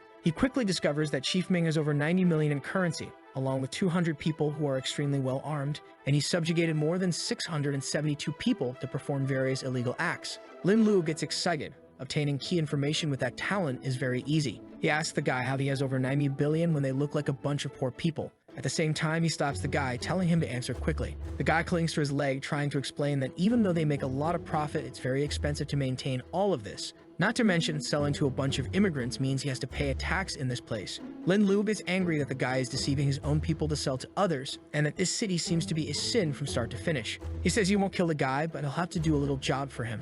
The scene shifts to a guy asking why the boss summoned everyone. He looks at Lin Lu and asks what he's going to do. Obviously, at that moment, everyone starts getting attacked. They begin to ask what's going on and if the boss is behind all of this. Lin Lu just says they will be food for him to get stronger. Then a guy seems to recognize him as Lin Lu. Lin Lu realizes this is Chief Gu, one of the guys who hired him at the first company. With that, he explains what's happening and tells Mr. Gu to capture everyone and throw them in the river. Scared, he tries to explain that the people there have weapons, but Lin Lu simply says he has a master in that place, so they don't need to worry. With that, he turns to everyone and says it's time for them to rise to power. The excited guys all shout, saying they want revenge. Meanwhile, the other fools in the new place are still immobilized. Mr. Gu thanks him and asks when Lin will return to their country. Lin asks when he mentioned that. Gu responds that it was just an assumption since Lin took care of all the bad people in that place. He says he just wanted to tell everyone that he wasn't fooled. He purposefully allowed himself to be captured and went there voluntarily. He's there to end this entire operation, so how could he leave now? They need to take revenge by stealing all the resources they have and dominating these territories. The people say it would be the most just thing to do, but they don't have weapons for that. Some of them beg to go back, saying they don't want to be part of this. Gu says that with the 100 people they have, it would be impossible to dominate this place. The system says that he's not convincing these people.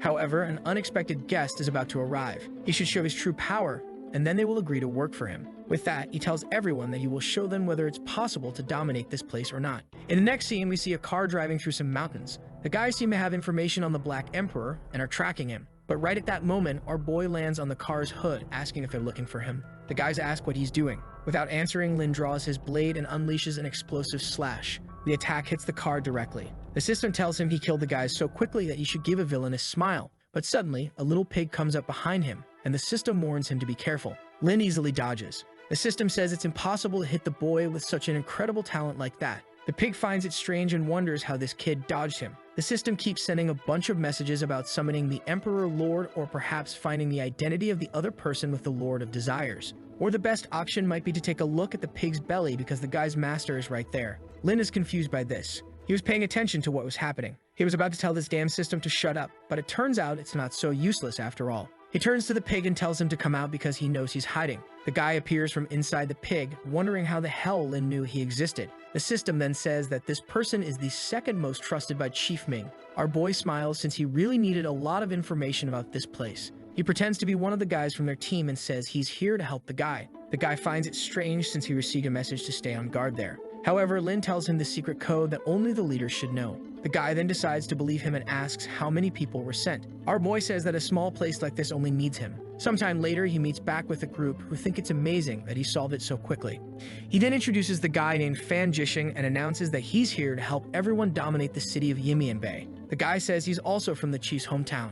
Lin warns that another major disaster is coming, and they need to monopolize everything that will happen in this place. Jishing asks if it's something like those insects, and the protagonist confirms it is. However, the others say the enemies have many weapons, and in addition, there are some S-rank awakened individuals. At that moment, Lin pulls out a Nerf gun and performs a little trick where it glows. With that, he shows that no weapon is effective against him, and moreover, the Black Emperor can easily defeat any S-rank creature. That's when the guy next to him recognizes him as the Emperor and is amazed. Our boy says that with him there, they don't need to worry, as it will be pretty easy to conquer everything. The guy gets excited, saying that if that's the case, he definitely wants to cooperate, and Chief Gu tries to encourage everyone by saying that since things have changed, they need to get stronger. Lin tells them that once they dominate this place, everyone will have the resources to evolve even faster. The guys get excited, saying that if that's the case, they want to participate. Lin says it's time for the conquest to begin. He's going to cleanse this city of the sins that exist within it and finally become the king of likes in this video that helps Mamoru make more juicy content for his viewers,